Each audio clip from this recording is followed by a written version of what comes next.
Terima kasih sudah setia selalu menonton di channel ini, tak lupa saya doakan kalian dan sekeluarga sehat selalu. By the way, support Mimin dengan like, komen dan subscribe. Bab 1076, ditahan. Astaga, Wiwanto ini sudah gila ya. Dia sampai membakar esensi darahnya sendiri. Dev ini terlalu luar biasa, bisa menaksa Wiwanto untuk membakar esensi darahnya sendiri. Sepertinya hari ini Dev sedang berada di posisi yang kurang menguntungkan. Semua orang melihat pandangan di depan mereka dengan kaget. Dev telah memaksa seorang Great Grandmaster tingkat puncak untuk membakar esensi darahnya sendiri. Hentikan. Saat ini, angin yang menakutkan berhembus dan langsung memisahkan Wiwanto dan Dev. Arthur menatap dua orang itu dengan dingin, dia tidak ingin kehilangan seorang ketua dewan karena masalah ini. Kamu mundurlah.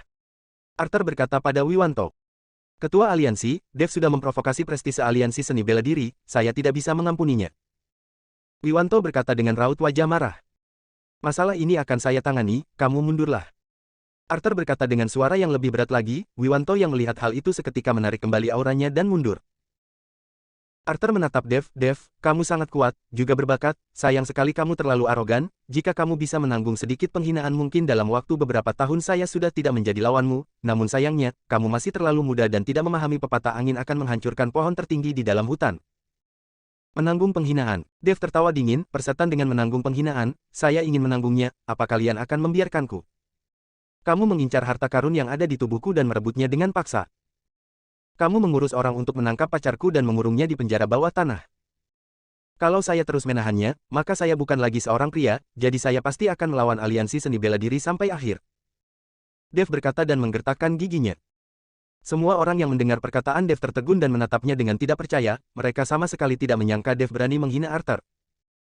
Namun yang dikatakan oleh Dev, Arthur merebut paksa harta karun yang dia miliki, bahkan menangkap pacarnya, kalau hal ini benar, maka ini terlalu jahat. Bagaimanapun Arthur adalah ketua aliansi seni bela diri, dia yang memimpin tatanan seluruh komunitas bela diri di kota Gama, keluarga dan klan lainnya boleh melakukan apa saja untuk mendapatkan harta karun yang dimiliki oleh Dev, tapi Arthur tidak boleh. Raut wajah Arthur menjadi sangat jelek, dia mengernyitkan keningnya dengan erat. Dev, sekarang saya umumkan, kamu telah mengabaikan aturan aliansi dan secara terbuka melanggar perintah aliansi, jadi kamu harus ditangkap dan ditahan. Mendengar perkataan Arthur, 4 tetua penegak hukum aliansi seni bela diri langsung mengepung Dev. Saya bukan bagian dari aliansi seni bela diri, kenapa saya harus mengikuti apa yang kalian sebut sebagai peraturan? August menggunakan racun, berniat membunuhku dan itu sesuai dengan aturan, tapi jika saya membunuhnya maka itu melanggar aturan, sialan, aturan apa itu? Karena hari ini saya berani datang kemari, maka saya tidak takut dengan permainan gelap kalian, kalian aliansi seni bela diri selalu mengatakan kalian adalah organisasi yang benar dan baik, nyatanya kalian bahkan tidak sebanding dengan kultivator iblis, kalian semua hanya manusia rendahan. Dev berkata dengan teguh, dan raut wajahnya tidak menunjukkan rasa takut sedikit pun. Apapun yang kamu katakan saat ini tidak ada gunanya. Arthur menyipitkan sepasang matanya, dan memerintahkan bahwa dia pergi. 4 tetua penegak hukum hendak menyerang Dev, namun Eddie, Steve, Lionel dan yang lainnya segera menerjang dan melindungi Dev di belakang mereka. Ketua Arthur, Tuan Dev adalah instruktur dari Majelis Perlindungan Hukum, bukan seseorang yang bisa kamu bawa begitu saja. Eddie berkata dengan raut wajah dingin. Saya tidak peduli siapa dia, karena sudah berani melanggar peraturan aliansi maka saya yang akan menanganinya, kalau kamu berani banyak bicara, percaya tidak saya akan membawamu sekalian. Arthur menatap Eddie dengan dingin dan berkata. Kamu. Tubuh Eddie gemetar karena marah, kamu tidak takut saya akan melapor ke Tuan Graham. Kalau kamu melapor ke Tuan Graham lalu kenapa, saya sudah mengatakan, hal ini hanya saya yang bisa menanganinya. Tatapan mata Arthur penuh dengan rasa dingin, minggir. Tiba-tiba kata, minggir, terdengar, tubuh Eddie bergetar, tubuhnya terhuyung mundur beberapa langkah, darah benar-benar mulai mengalir dari telinganya. Bab 1077, Perjuangan yang sia-sia. Kekuatan Eddie tidak bisa dibandingkan dengan Arthur, dua orang itu sudah bukan lagi orang yang berada di dunia yang sama. Kalian aliansi seni bela diri begitu tidak tahu malu. Lionel berkata dan mendengus dingin. Tatapan mata Arthur beralih ke Lionel, Lionel, di sini tidak ada urusanmu, sebaiknya kamu minggir, kalau sampai membuatku kesal, jangankan 2 Great Grandmaster tingkat puncak, walau 10 Great Grandmaster tingkat puncak juga tidak akan bisa melindungimu, saya akan mencabut nyawamu semudah membunuh seekor anjing. Kamu. Lionel mengamuk tatapan matanya dipenuhi dengan kemarahan. Puan muda. Saat ini, 2 orang Great Grandmaster tingkat puncak dari keluarga raya seketika menarik Lionel kembali. Mereka tahu, dengan kekuatan mereka berdua, sama sekali tidak bisa melawan Arthur, apalagi sekarang 4 tetua penegak hukum aliansi seni bela diri ada di tempat ini. Saudara Lionel, terima kasih, kalian mundur saja, saya tidak berharap kalian terluka karena saya. Dave juga tahu, dengan kemampuannya ini dia tidak akan bisa melawan aliansi seni bela diri. Lionel diseret mundur oleh 2 anak buahnya. Kalian juga mundurlah. Dave menoleh melihat Steve, Echo dan yang lainnya. Tuan Dave. Steve dan Echo tidak berniat tur. Karena sekarang mereka adalah pengikut Dave. Kak Dave, kita akan melawan mereka habis-habisan, saya tidak percaya di hadapan begitu banyak orang, aliansi seni bela diri berani membunuh kita. Thomas berkata tanpa rasa takut. Tapi, saat Thomas baru selesai bicara, Arthur melambaikan tangannya dan membuat tubuh Thomas terhempas ke belakang. Thomas. Steve bergegas maju dan memapah Thomas. Dave menggertakkan giginya dan berkata dengan cemberut, orang yang ingin kamu hadapi adalah saya, kalau punya kemampuan, serang saya. Dave, kamu masih terlalu kecil untuk melawan aliansi seni bela diri, hanya mengandalkan orang-orang di belakangmu ingin melawanku. Saya hanya membutuhkan satu kata, akan ada orang yang mewakiliku melenyapkan kalian semua di tempat. Sebaiknya kamu menyerahkan diri dengan patuh, jangan melawan dengan bodoh lagi. Arthur berkata dengan nada merendahkan pada Dave. Persetan denganmu. Dave sudah lama tidak mementingkan hidup dan mati, hari ini tidak peduli hidup atau mati dia juga akan melakukannya dengan benar. Setelah selesai berkata, dia melayangkan tamparannya ke arah Arthur. Arthur mengernyitkan keningnya dan sosoknya bergerak menjauh, seketika kembali ke tribun penonton. Tangkap dia. Arthur tidak akan menyerang Dave secara langsung, di hadapan begitu banyak orang jika dia melawan Dave secara langsung maka itu akan membuat dia terlihat tidak memiliki status. 4 tetua penegak hukum yang mendengar itu seketika menyerang Dave. 4 buah belenggu yang tidak berwujud seketika menjerat Dave dan membuat tubuh Dave seketika tidak bisa bergerak. Dave membelalak, cahaya keemasan di tubuhnya mulai berkedip-kedip, kekuatan naga ilahi yang sudah sebagian pulih saat ini kembali diledakkan oleh Dave. Ah! Dave meraung, menggertakkan giginya dan berusaha melawan mati-matian, dia ingin melepaskan diri dari ikatan ini. Namun 4 tetua penegak hukum ini semuanya sudah mencapai Great Grandmaster tingkat puncak, mereka hanya mendengarkan perintah dari ketua aliansi, bahkan Wiwanto pun tidak mempunyai kewenangan untuk memerintah mereka. Dave melawan dengan gila-gilaan, sementara 4 tetua penegak hukum yang melihat hal ini saling menatap satu sama lain sebelum akhirnya melontarkan seberkas cahaya dari tangan mereka. Cahaya itu seperti arus listrik yang mengalir ke belenggu dan masuk ke dalam tubuh Dave. Tubuh Dave berguncang dengan hebat, darah segar terus menyembur keluar dari tubuh Dave. Bam! Tubuh Dave tidak bisa menahannya dan jatuh ke tanah dengan keras. Tidak tahu batas kekuatan diri sendiri. Melihat Dave yang tergeletak di tanah, Arthur mendengus. Dan tepat saat 4 tetua penegak hukum hendak melangkah maju dan membawa Dave pergi, mereka terkejut melihat Dave yang perlahan-lahan berdiri. Di kening Dave, terlihat sebuah kilatan merah terang, seperti bara api yang menyala. Bab 1078, 4 Iblis muncul. Cahaya keemasan sekali lagi menyelimuti tubuh Dave, dan sisik-sisik mulai muncul dan membungkus tubuh Dave.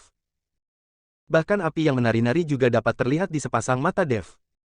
Dave ini juga sedang membakar esensi darahnya, dia sedang berjuang mati-matian. Begitu berbakat, hari ini kalau sampai hancur di sini, membakar esensi darah, sama saja dengan mengorbankan kepentingan jangka panjang hanya untuk manfaat sesaat. Tidak ada gunanya, saya belum pernah mendengar ada orang yang bisa melepaskan diri dari belenggu api suci 4 tetua penegak hukum itu. Semua orang mulai berdiskusi dan beberapa di antara mereka mulai merasa kasihan pada Dave. Karena tidak mudah untuk menjadi seorang jenius yang berbakat di dunia bela diri, sedangkan Dave adalah seorang jenius, hanya saja sifat Dave membuat dia ditakdirkan untuk tidak bisa melangkah lebih jauh. Tidak perlu melawan lagi, jika melawan lagi kamu hanya akan mati di tempat. Arthur berkata dengan dingin. Dave menggertakkan giginya, tatapan matanya yang memerah menatap Arthur, dan cahaya keemasan di tubuhnya tidak berhenti melesat tinggi. Ah! Dave meraung, lalu seekor naga emas muncul dari dalam tubuhnya. Dalam sekejap, tubuh Dave memancarkan sebuah aura yang tidak pernah dipancarkan sebelumnya, sebuah aura yang belum pernah dirasakan oleh siapapun. Seolah aura itu berasal dari neraka tingkat 9 dengan bau kematian yang begitu kuat di dalamnya. Semua orang terkejut dengan aura ini dan tubuh mereka gemetaran. 4 tetua penegak hukum yang melihat hal ini, urat-urat mereka bermunculan, dan tidak berhenti menekan ke arah Dave. Esensi darah di dalam tubuh Dave dibakar dengan ganas, dan cahaya keemasan di tubuhnya membumbung tinggi seolah-olah matahari sudah jatuh dari langit. Bunuh dia! Arthur yang melihat hal itu merasa sudut matanya berkedut dan memerintah dengan keras. Empat tetua penegak hukum mengangguk dan langsung mengumpulkan kekuatan yang menakjubkan dalam sekejap. Empat kekuatan itu bergabung dan membentuk aura yang dapat melenyapkan langit dan bumi, dan menyapu seluruh arena. Bruak bruak bruak. Langit dan bumi bergetar, matahari dan bulan tidak memiliki cahaya. Tidak ada orang yang bisa menahan serangan gabungan dari empat tetua penegak hukum. Sebuah kekuatan yang merobek ruang dan waktu, menghantam ke arah Dev dengan ganas. Saat ini, Dev masih terjerat dan hanya bisa menatap kekuatan itu menerjang ke arah tubuhnya, tidak bisa melakukan apapun. Dia tidak bisa melepaskan diri dari belenggu yang tidak berwujud itu. Empat tetua penegak hukum aliansi seni bela diri yang terhormat, malah bekerja sama untuk menyerang seorang pemuda, apakah kalian tidak tahu malu? Sebuah teriakan marah terdengar. Seberkas cahaya melesat dari langit. Dan langsung menghancurkan kekuatan yang merobek ruang dan waktu itu, arena kembali menjadi tenang. Semua orang tercengang, dan bergegas menoleh, menemukan ada empat sosok yang mendekat dari kejauhan. Walau dari jarak yang sangat jauh, kerumunan itu dapat merasakan aura menakutkan dari tubuh empat orang ini. Belenggu tidak berwujud yang menjerat Dev juga menghilang seketika, raut wajah empat tetua penegak hukum seketika berubah drastis. Empat tetua iblis dari lembah iblis.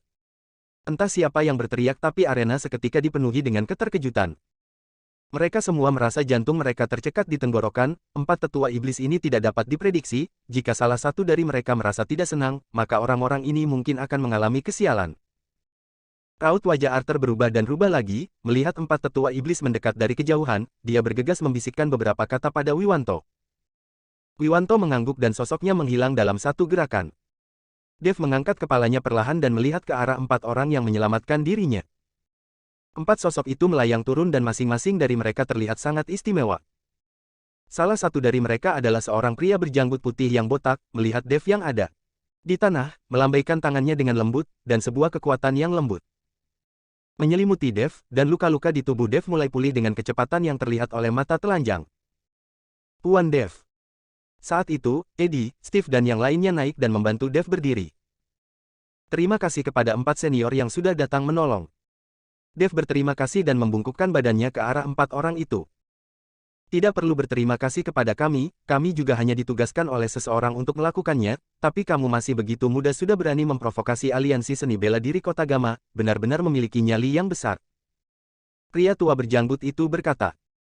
Bab 1079, melenyapkan seluruh aliansimu.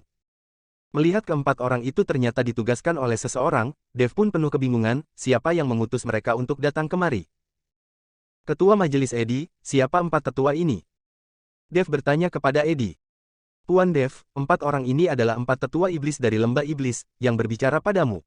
Tadi adalah Amon si nomor 1, yang berambut panjang di sampingnya adalah Nathan si nomor 2, yang lebih gemuk adalah Salomo si nomor 3, dan yang paling kurus adalah Daniel si nomor 4. Eddie berbisik dan memperkenalkan kepada Dev. Empat tetua iblis, empat tetua iblis. Dev mengernyitkan keningnya, dia sepertinya pernah mendengar tentang mereka, dan saat Dev mengingatnya, dia tersentak, dia pernah mendengar nama empat tetua iblis dari Bram. Saat itu Elena dipungut oleh empat tetua iblis dan kemudian Salomo memberikannya kepada Bram untuk dibesarkan. Jadi sepertinya empat tetua iblis ini mungkin diutus oleh Bram, tapi Dev tidak tahu kenapa Bram bisa mengenal mereka. Amon, apakah kamu bisa seenaknya saja mencampuri urusan aliansi seni bela diri Kota Gama sesuka hatimu, bukankah ini keterlaluan? Arthur berjalan ke atas ring dan bertanya dengan wajah dingin. Persetan dengan keterlaluan, kalian sekelompok orang menganiaya seorang anak kecil, dan itu tidak keterlaluan. Jangan mempersulitku, hari ini kami datang membawa dia pergi, kalau kalian merasa tidak puas, ayo bertarung. Amon mengumpat dan memaki Arthur, membuat wajah Arthur yang dimaki seketika memerah. Mendengar perkataan Amon, Dev tiba-tiba ingin tertawa, dia tidak menyangka empat tetua iblis yang sudah berusia masih begitu blak-blakan dan langsung membuka mulutnya untuk mengumpat. Namun Dev menyukai temperamen seperti ini. Sepertinya keempat orang ini tidak disebut empat tetua iblis tanpa alasan. Kamu, wajah Arthur menjadi merah padam karena marah, lalu menunjuk Amon, kalian lembah iblis mau menantang seluruh dunia bela diri. Cuy, Amon meludah, lalu berkata dengan dingin, dasar tidak tahu malu, kalian aliansi seni bela diri Kota Gama bahkan tidak bisa mewakili keluarga-keluarga bela diri di seluruh Kota Gama, masih ingin mewakili seluruh dunia bela diri, kamu tidak bercermin dulu ya? Kakak pertama, orang ini mungkin sudah terlalu tidak tahu malu, jangan lupa dia ini berlatih teknik kultivator iblis, mungkin dia bahkan sudah kehilangan kemampuannya sebagai seorang pria. Nathan yang ada di sampingnya menimpali dengan lelucon. Kakak kedua, kamu sedang membicarakan kanon bunga matahari bukan? Lihatlah jenggot di mulut Arthur, pasti yang dia latih bukanlah kanon bunga matahari. Salomo menatap Arthur dan tiba-tiba tersenyum sedih, dia pasti berlatih. Tutup mulut kalian semua. Arthur menjadi panik, tidak ada orang yang tahu dia berlatih teknik kultivasi jahat, 4 tetua iblis juga pasti tidak tahu, tapi jelas omong kosong dari pihak lawan juga berhasil merangsang akal sehat Arthur. Hahaha, Dev yang mendengar perkataan beberapa orang itu tidak bisa menahan tawanya. Terlebih lagi saat melihat raut wajah Arthur yang sangat dingin serta menggertakkan giginya dengan erat. Arthur, hari ini kamu tidak bisa membunuhku, namun cepat atau lambat saya pasti akan membunuhmu, dan orang-orangmu. Dev menatap Arthur dengan dingin, lalu mengalihkan pandangannya ke 4 tetua penegak hukum. 4 tetua penegak hukum tidak peduli pada ancaman Dev sama sekali, karena kekuatan yang ditunjukkan Dev sudah sangat kuat di usianya ini, tapi dengan bertambah kuatnya, maka akan semakin sulit untuk ditembus. Sepertinya, bahkan setelah beberapa dekade, Dev juga tidak mungkin bisa menjadi lawan mereka berempat, apalagi, Dev belum tentu bisa hidup selama itu. Saya akan menunggumu, namun entah apakah orang yang kamu cintai bisa menunggu hingga hari di mana kamu akan membunuhku atau tidak. Arthur menyipitkan matanya dan samar-samar mengancam. Kalau kamu berani melukai Yuki, saya akan melenyapkan seluruh aliansimu. Niat membunuh yang haus darah meledak dari tubuh Dev. Nak, sebelum kamu punya kemampuan itu sebaiknya kamu jangan berbicara terlalu besar, kami berempat bisa datang menyelamatkanmu hari ini tidak berarti kami bisa menyelamatkanmu selamanya, jadilah orang yang cerdas. Amon berkata lalu berbalik dan berjalan keluar dari arena. Bab 1080, satu cabang lagi. 4 tetua iblis berjalan keluar dan tidak ada yang berani menghentikannya. Sedangkan Dev dibantu oleh Thomas dan kerumunan itu juga berjalan keluar. Arthur menatap Dev yang pergi dan tatapan matanya dipenuhi dengan niat membunuh yang semakin kuat.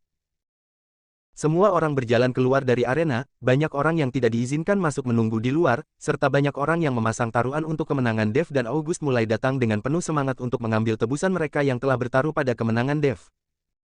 Kali ini, pria ini menghasilkan keuntungan berlipat ganda, karena banyak orang bertaruh pada kemenangan August, dan sekarang semua uang itu sudah masuk ke dalam kantongnya sebagai bandar. Nak, kamu harus menjaga dirimu sendiri, kami sudah harus pergi, lain kali kalau melihat kamu dalam bahaya lagi kami juga tidak akan ikut campur, kami melakukannya kali ini hanya untuk membalas jasa. Amon berkata lalu membawa 3 orang lainnya bersiap pergi. Terima kasih 4 senior yang penuh kebaikan, saya akan mengingatnya. Dev berkata sambil menangkupkan tangannya kepada 4 tetua iblis. Di saat Amon bersiap membawa yang lainnya pergi, dia menyadari cincin pusaka naga yang ada di tangan Dev yang sedang ditangkupkan. Tatapan mata Amon dipenuhi kengerian, tapi itu hanya sekejap mata. Kamu ikut denganku, ada yang ingin kutanyakan padamu. Amon melambaikan tangannya pada Dev. Dev terkejut namun tetap ikut ke samping dengan Amon. Saat Dev mengikuti Amon ke sebuah tempat yang tersembunyi, Amon tiba-tiba berbalik dan berlutut ke arah Dev. Senior. Dev bergegas memapa Amon karena tidak mengerti apa yang sedang Amon lakukan. Namun tidak peduli sekuat apa Dev berusaha, Amon tidak bergerak. Bawahanmu, Amon, memberi hormat kepada penguasa kuil naga langit. Amon berkata dengan penuh hormat. Dev yang mendengarnya seketika merasa kepalanya berdengung dan pikirannya menjadi kosong. Penguasa kuil naga langit. Lantas lembah iblis juga merupakan salah satu cabang dari kuil naga langit. Hal ini terlalu mengejutkan bagi Dev, karena kekuatan lembah iblis sangat kuat, bahkan 4 tetua iblis sepertinya sudah mencapai ranah Master Guru, kalau tidak bagaimana mungkin mereka sama sekali tidak takut pada aliansi seni bela diri kota Gama. Namun orang yang begitu kuat, bagaimana mungkin merupakan anggota dari kuil naga langit? Seberapa menakutkannya kuil naga langit ini? Dan seberapa kuat kekuatan cabang lainnya? Setelah cukup lama, Dev baru tersadar kembali dari keterkejutannya. Senior, kalian kenapa bergabung dengan kuil naga langit? Siapa penguasa yang sebelumnya? Dev bertanya dengan sedikit mendesak. Meskipun dia tahu cincin pusaka naga ini adalah pemberian dari ibunya, sekarang ibunya sudah memberikan kepadanya, maka penguasa kuil naga langit yang sebelumnya pasti adalah ayahnya. Tapi siapa sangka, Amon menggelengkan kepalanya, penguasa, kamu bisa memanggilku Amon saja, panggilan senior ini tidak bisa saya terima, saya tidak tahu siapa penguasa sebelumnya, kami hanya mengenal cincin pusaka naga. Dan mengenai kenapa kami bergabung dengan kuil naga langit, ceritanya cukup panjang. Amon menceritakan kepada Dev peristiwa yang terjadi lebih dari 20 tahun lalu. Saat itu, lembah iblis dikepung oleh banyak klan dan keluarga dari dunia bela diri, dan dalam sekejap mata seluruh lembah iblis akan dibantai hingga tidak bersisa.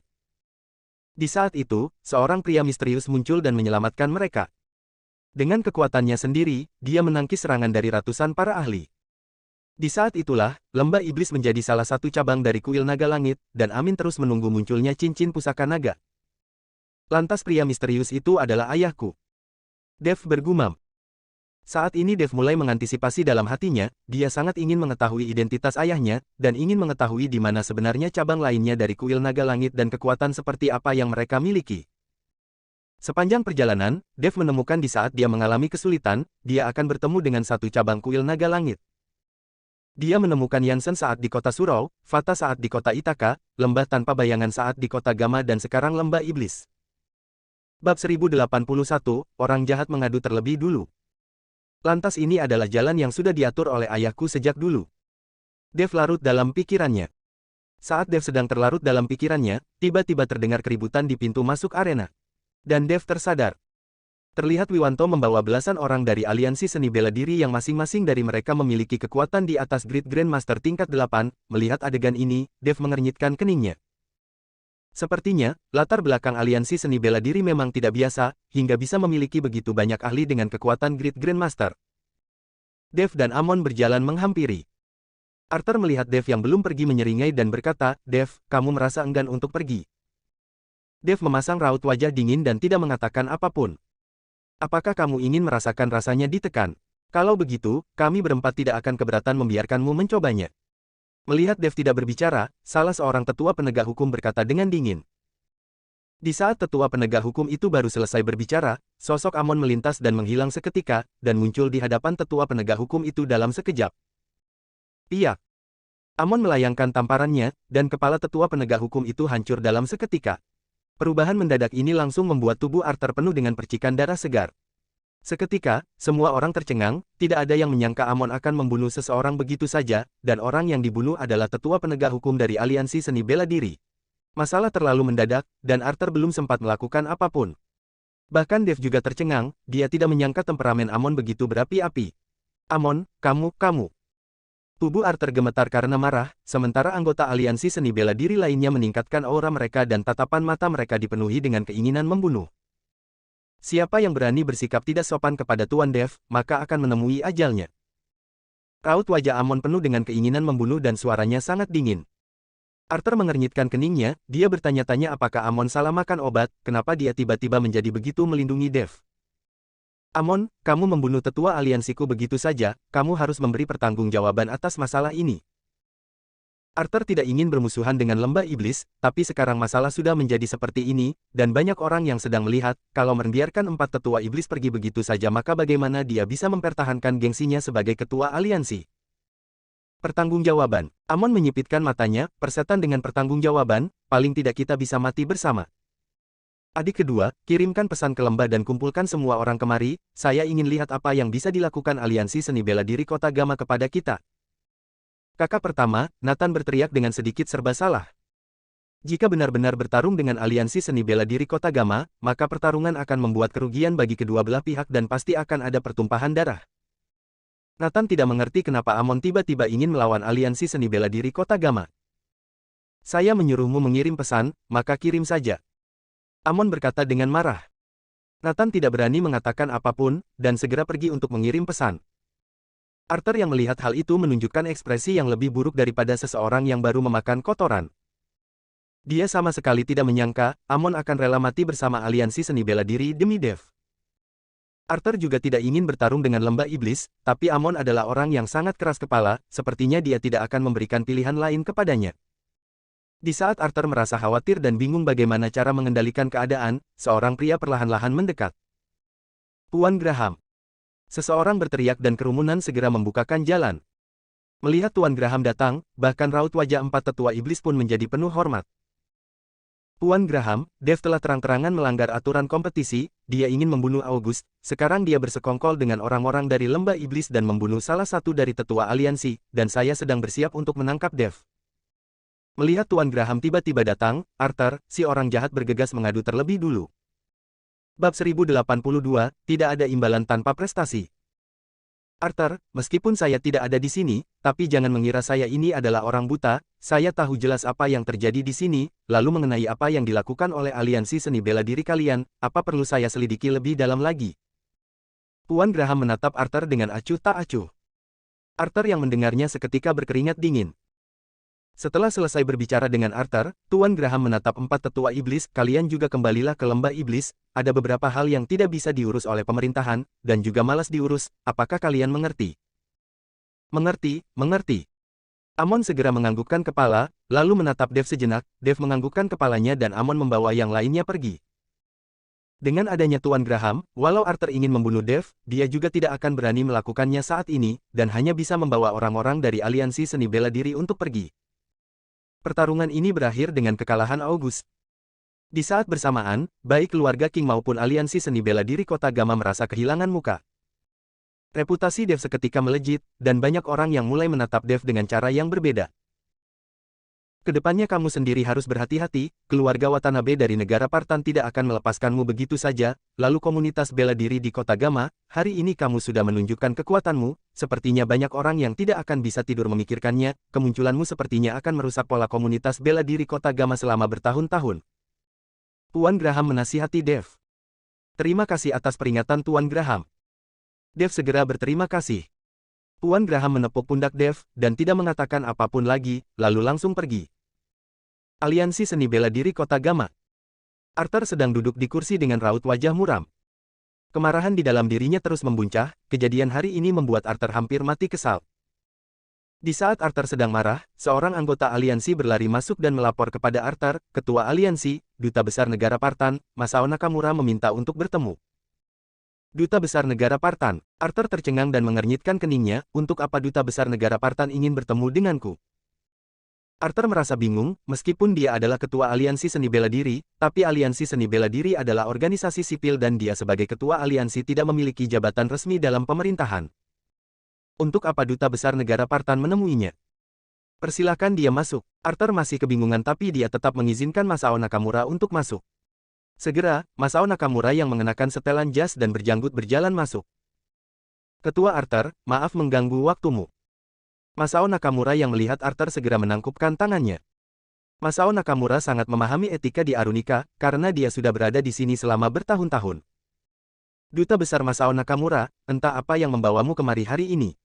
Saya hanyalah seorang ketua aliansi seni bela diri, sepertinya saya tidak memiliki banyak urusan dengan duta besar, bukan? Arthur bertanya sambil tersenyum tipis. Ketua Arthur, saya sudah mendengar tentang pertandingan yang diadakan oleh aliansimu hari ini, dan itu membuat Ketua Arthur sangat marah, jadi saya secara khusus datang untuk memberikan sebuah mutiara debu kepada Ketua Arthur, untuk meredakan kemarahan Ketua Arthur. Masao Nakamura berkata sambil mengeluarkan sebuah kotak kayu dan membukanya untuk memperlihatkan sebuah mutiara sebening kristal. Mutiara ini terlihat memiliki serabut berwarna merah, dan saat mutiara debu ini dikeluarkan, sensasi sejuk dapat dirasakan di seluruh ruangan. Melihat mutiara debu itu, mata Arthur bersinar, namun dia tidak langsung menerimanya dan sengaja berkata dengan nada yang berat, Duta Besar Masao Nakamura, ada pepatah di negara Arunika yang mengatakan, tidak ada imbalan tanpa prestasi, kamu tiba-tiba memberikan hadiah yang begitu berharga kepada saya, apakah karena ada sesuatu yang kamu inginkan? Saya rasa sebaiknya kamu membicarakan hal itu terlebih dulu. Haha, Ketua Arthur memang sangat berhati-hati, hari ini saya datang untuk menemui Ketua Arthur memang karena ada satu permintaan, saya tahu kalian aliansi seni bela diri juga sangat membenci Dev, dan sudah tidak sabar ingin membunuhnya, namun karena tekanan dari atasan, kalian tidak memiliki kesempatan untuk menyerangnya. Kalian bisa menyerahkan tugas membunuh Dev kepada pembunuh dari negara Partan, hanya saja yang perlu Ketua Arthur lakukan adalah memikirkan cara agar pembunuh bayaran kami bisa masuk ke dalam negeri tanpa masalah, dan saat pembunuh kami membunuh Dev, saya jamin orang-orang kami akan segera pergi. Masao Nakamura berkata sambil tertawa. Bab 1083, Saling Menguntungkan. Arthur tercengang, setelah berpikir sejenak dia berkata, tidak sulit untuk membiarkan orang kalian masuk ke dalam negeri, tapi jika berita ini sampai tersebar maka posisiku sebagai ketua aliansi akan sulit dipertahankan. Ketua Arthur jangan khawatir, berita itu tidak akan pernah tersebar, kamu membantu orang dari negara kami masuk, dan mereka akan membantumu membunuh Dev, menyingkirkan sebuah masalah tersembunyi, ini saling menguntungkan, kenapa tidak dilakukan? Masao Nakamura membujuk Arthur. Arthur menatap mutiara debu yang ada di tangan Masao Nakamura, dan menggertakkan giginya lalu berkata, baiklah, saya setuju, tapi setelah orang dari negara kalian membunuh Dev, mereka harus langsung pergi. Tidak masalah. Masao Nakamura meletakkan mutiara debu di meja lalu bangkit dan berpamitan. Di saat Masao Nakamura pergi, Arthur menyimpan mutiara debu dan memanggil seseorang dari luar, pengawal, pergi dan panggil ketua Dewan Wiwanto kemari. Segera, Wiwanto dipanggil dan berjalan masuk, hanya saja raut wajah Wiwanto sangat jelek. Hari ini, dia juga dipermalukan, di hadapan begitu banyak orang dia dipaksa untuk membakar esensi darahnya oleh Dev. Sekarang, gengsinya di aliansi seni bela diri sepertinya sudah turun drastis. Jika dia tidak bisa membunuh Dev untuk menegakkan otoritasnya, maka jabatannya sebagai ketua dewan sepertinya tidak akan bisa dipertahankan. Wiwanto, apakah kamu merasa kamu adalah lawan Dev? Arthur menatap Wiwanto dan langsung bertanya dengan lugas. Wiwanto mengepalkan sepasang tangannya dan tatapan matanya menjadi dingin, ketua aliansi, meskipun Dev itu sangat hebat, namun tidak sulit bagi saya untuk membunuhnya, beri saya waktu 5 hari dan saya akan membawakan kepala Dev kepadamu. Membunuh Dev memang mudah, tapi saya berharap masalah ini dapat dilakukan dengan bersih sehingga tidak ada orang yang bisa melacak ini adalah perbuatan aliansi seni bela diri, apakah kamu tidak lihat Tuan Graham terus melindunginya? Sekarang, ada begitu banyak orang yang ingin membunuh Dev, untuk apa kita turun tangan sendiri, kamu pergilah dan gunakan koneksimu untuk membiarkan pembunuh dari keluarga Watanabe masuk ke dalam negeri, pada saatnya, pembunuh dari keluarga Watanabe yang akan membunuh Dev, dan tidak ada hubungannya sama sekali dengan aliansi seni bela diri. Arthur menyipitkan sepasang matanya, tatapan matanya penuh dengan rasa dingin. Wiwanto tercengang lalu berkata dengan hati-hati, ketua aliansi, ini kalau sampai diketahui oleh Tuan Graham, sepertinya akan menjadi masalah besar, membiarkan pembunuh dari luar negeri masuk secara pribadi, bukankah itu sama saja dengan mengkhianati negara? Mengkhianati negara apanya, orang-orang itu hanya masuk untuk membunuh Dev, setelah membunuh Dev mereka akan keluar dengan sendirinya. Garis vertikal. Arthur memelototi Wiwanto dengan garang. Wiwanto yang melihat hal itu hanya bisa mengangguk, baik, saya akan pergi ke sana. Di sisi lain, setelah Dev mengalahkan August, dia tidak menetap lama dan langsung kembali ke lembah pengobatan bersama Edbert. Dev masih mengkhawatirkan keadaan Ellie.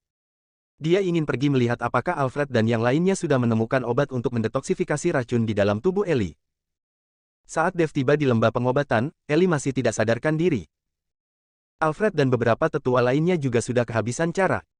Dev menatap Ellie yang masih tidak sadarkan diri tahu kalau dia harus membawa Ellie untuk pergi ke Alhas. Hanya dengan menemukan Warden, Raja Alhas, baru dapat mendetoksifikasi racun di tubuh Ellie.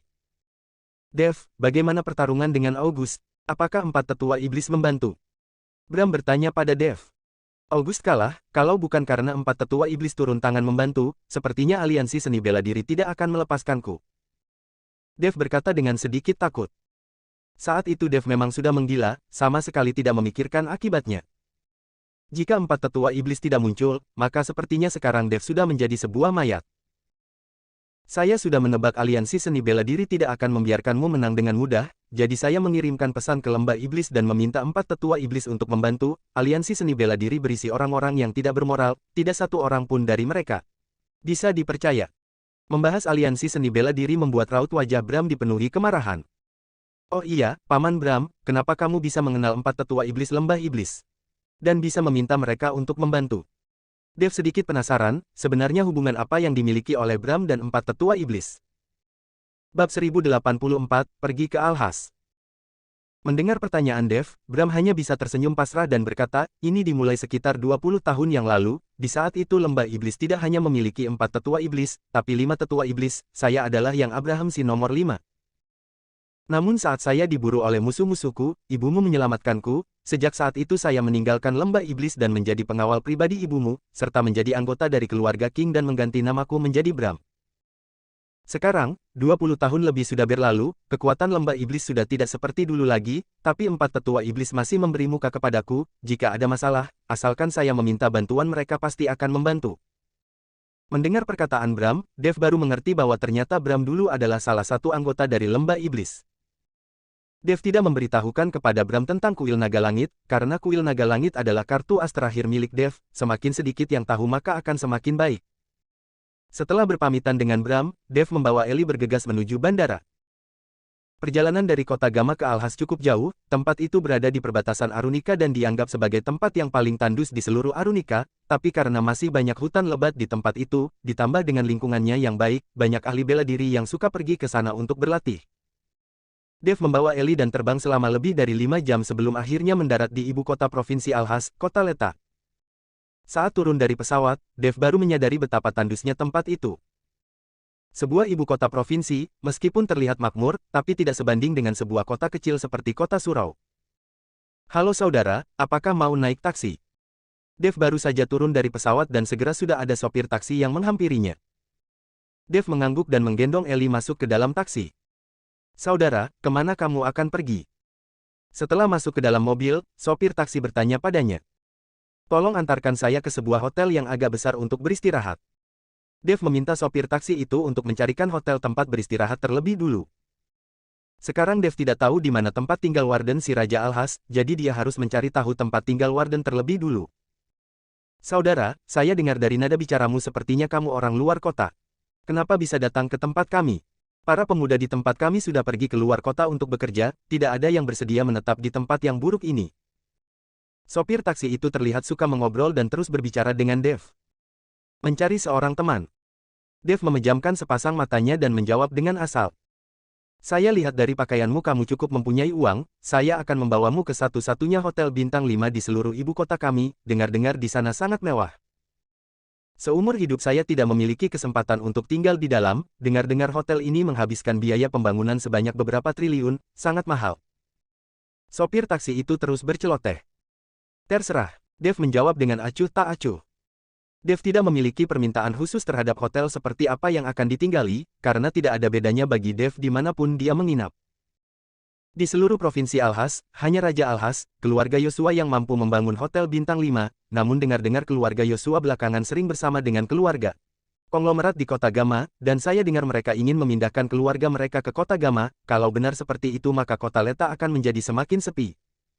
Sopir taksi itu menghela nafas. Namun saat ini Dev tiba-tiba membuka matanya, sedikit kegembiraan terlihat di wajahnya dan dia bertanya, Pak, apakah kamu tahu Warden, Raja Alhas? Sopir taksi itu tercengang dan segera berkata, bagaimana mungkin saya tidak tahu, di seluruh provinsi Alhas keluarga Yosua adalah keluarga nomor 1, tidak ada yang berani menyaingi mereka, dengar-dengar, Warden si Raja Alhas tidak memiliki musuh di seluruh provinsi Alhas, seluruh orang-orang di Alhas takut padanya. Seluruh provinsi Alhas tidak ada yang bisa mengalahkannya. Dev menyeringai, jelas tidak percaya sama sekali, Warden hanya memiliki kekuatan Great Grandmaster tingkat 8, bagaimana mungkin tidak ada yang bisa mengalahkannya di seluruh provinsi Alhas. Bab 1085, Kesempatan untuk Memeras. Hanya saja, banyak ahli bela diri yang memiliki kekuatan tidak peduli dengan ketenaran dan keuntungan semacam ini, dan hanya fokus pada latihan mereka. Kalau tidak, Warden mana mungkin bisa menduduki posisi nomor 1 di provinsi Alhas, kalau begitu maka komunitas bela diri di provinsi Alhas terlalu lemah. Kamu jangan tidak percaya, saya dengar Raja Alhas sudah mempraktikkan teknik yang sangat luar biasa, bagaikan dewa yang bisa terbang, hanya saja saya memang belum pernah melihatnya. Sopir itu berkata secara misterius. Dev hanya tersenyum, bagi orang biasa kekuatan seorang Great Grandmaster tingkat 8 memang bagaikan dewa. Pak, apakah kamu tahu di mana tempat tinggal Warden? Dev bertanya. Di sebelah barat kota, ada sebuah manor seluas ribuan hektar, itu adalah tempat tinggalnya, namun kalau kamu tidak memiliki undangan sebaiknya jangan pergi ke sana, pada saatnya bukan hanya tidak bisa masuk, mungkin saja kamu akan dipukuli, ingin bertemu Raja Alhas harus membuat janji temu terlebih dulu. Sopir itu berkata dan memperingatkan kepada Dev. Pak, terima kasih banyak, saya hanya bertanya asal, saya juga tidak mengenalnya, untuk apa pergi ke sana? Dev tersenyum dan berkata. Saat sopir itu membawa Dev dalam perjalanan menuju ke hotel, tiba-tiba ada sebuah mobil hitam yang muncul dan melaju dengan cepat dari arah belakang saat memasuki jalan yang agak terpencil. Dan langsung bertabrakan dengan taksi itu, ini membuat sopir taksi itu terkejut dan bergegas turun dari mobil untuk memeriksa. Saat melihat mobil pihak lain adalah sebuah BMW, raut wajah sopir itu berubah drastis. Kamu buta ya, bajingan. Bagaimana caramu mengemudi? Dua orang pria keluar dari BMW hitam itu dan berteriak memaki sopir taksi. Kalian berdua, maaf, tapi kalian berdua yang tiba-tiba muncul dan membuatku tidak sempat mengerem mobil. Sopir itu segera meminta maaf kepada dua orang itu. Hanya saja salah satu dari mereka tidak mau mengalah dan mendorong sopir taksi itu, sementara yang satu lagi diam-diam mengamati Dev yang ada di dalam taksi. Meskipun Dev duduk di dalam taksi, tapi dia sudah menyadari sejak awal ada yang mengamatinya, dan dua orang itu samar-samar memancarkan aura ahli bela diri. Meskipun keduanya sengaja diam-diam menyembunyikan aura mereka, tapi Dev masih bisa mendeteksinya. Kalian berdua, saya sedang buru-buru, bukankah hanya tersenggol, berapa biayanya, saya akan mengganti rugi kepada kalian. Dev saat ini membuka pintu mobil dan berjalan turun. Salah satu di antara mereka menatap Dev dari atas ke bawah, sedangkan Dev sengaja menunjukkan auranya dengan samar-samar. Terlihat jelas raut wajah kedua orang itu sedikit berubah, namun mereka memperbaikinya dengan cepat. Biaya perbaikan mobilku paling tidak 3 juta. Salah satu dari mereka berkata. Dev tidak mengatakan apapun, dia mengeluarkan 3 juta dari sakunya dan memberikannya. Pas sopir, ayo kita pergi, saya buru-buru ingin beristirahat. Dev berkata kepada sopir itu. Sopir itu juga tidak berani bergerak, sampai pihak lawan melambaikan tangannya dengan tidak sabar, pergilah, pergilah. Sopir taksi itu seolah sudah mendapatkan pengampunan dan bergegas pergi mengemudikan mobilnya. Saudara, terima kasih banyak, kalau bukan karena kamu pasti saya sudah nien dapat kesialan, kamu tidak tahu, dua orang itu adalah orang dari keluarga Yosua. Sopir taksi itu berkata. Orang dari keluarga Yosua, bagaimana kamu bisa tahu? Dev tercengang, tidak tahu bagaimana sopir taksi itu bisa mengetahuinya. Karena bagaimanapun sopir taksi itu hanyalah orang biasa, dia tidak mungkin bisa merasakan aura ahli bela diri dari dua orang itu. Saya sudah menyadarinya saat melihat mereka, karena mereka sengaja menutupi tato di lengan mereka, tapi saat saya turun dari mobil saya sudah melihatnya, orang-orang dari keluarga Yosua itu tidak bisa diprovokasi. Sopir itu berkata dengan ketakutan. Dev tidak mengatakan apapun, hanya saja dia sedikit bertanya-tanya, untuk apa dua orang dari keluarga Yosua itu mengikuti dirinya. Jelas pihak lain sengaja menabrak mobil lalu mengamati situasi di dalam mobil. Lantas Warden tahu dia datang kemari. Namun tidak peduli Warden tahu atau tidak, Dev tidak takut, dia hanya takut Warden tahu dia datang kemari dan diam-diam kabur. Bab 1086, Kenapa Mengikutiku? Saat mereka tiba di hotel, sopir taksi itu tidak meminta uang dari Dev, dan berterima kasih kepada Dev lalu pergi. Namun, Dev menyadari dua orang yang mengendarai BMW hitam tadi mengikuti dirinya, dan memarkirkan mobilnya tidak jauh dari sana. Dev tidak panik, dia berjalan masuk ke dalam hotel dan setelah menempatkan Ellie dengan baik, dia berjalan keluar dari hotel. Dua orang itu masih mengawasi tidak jauh dari pintu masuk hotel, dan saat mereka melihat Dev keluar, mereka berpura-pura berbalik. Dev berpura-pura tidak melihat kedua orang itu dan berjalan ke sisi jalan dengan santai. Melihat Dev pergi, dua orang itu bergegas mengikuti. Namun setelah mengikuti sesaat, dua orang itu menyadari bahwa Dev sudah menghilang. Gawat, orangnya hilang. Bagaimana ini? Apakah kita harus melapor kepada kepala keluarga terlebih dulu? Dua orang itu berbisik dan berdiskusi. Kenapa kalian berdua mengikutiku? Pada saat ini, Dev berjalan keluar dari belakang kedua pria itu. Dua orang itu terkejut dan segera berbalik, menemukan Dev sedang menatap mereka dengan ekspresi mempermainkan. Kamu, apa yang kamu katakan? Kami hanya sedang berjalan-jalan, siapa yang mengikutimu? Salah satu dari mereka berkata dan mencoba untuk menyuruh satu orang lainnya untuk pergi. Namun sosok Dev melintas dan langsung menghalangi di depan mereka berdua. Kalian tidak perlu berpura-pura lagi, kalian sudah mengikutiku sepanjang perjalanan, apakah Warden yang mengutus kalian kemari? Dev bertanya dengan tegas. Bicara sembarangan apa kamu, kami tidak mengerti, sebaiknya kamu minggir jangan macam-macam dengan kami. Salah satu dari mereka mengancam Dev.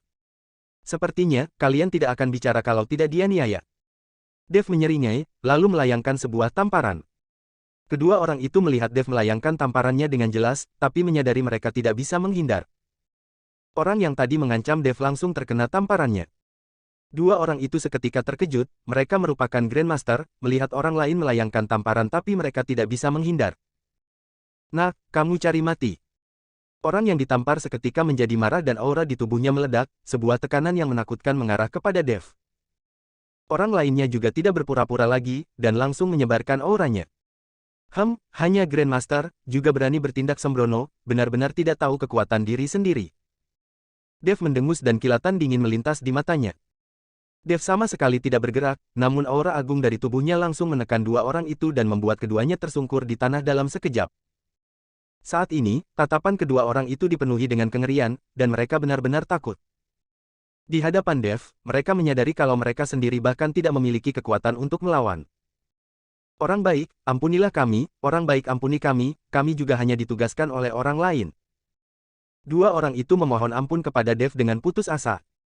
Katakan, apakah Warden yang menyuruh kalian untuk mengikutiku? Kalian tahu siapa saya? Dev bertanya dengan dingin.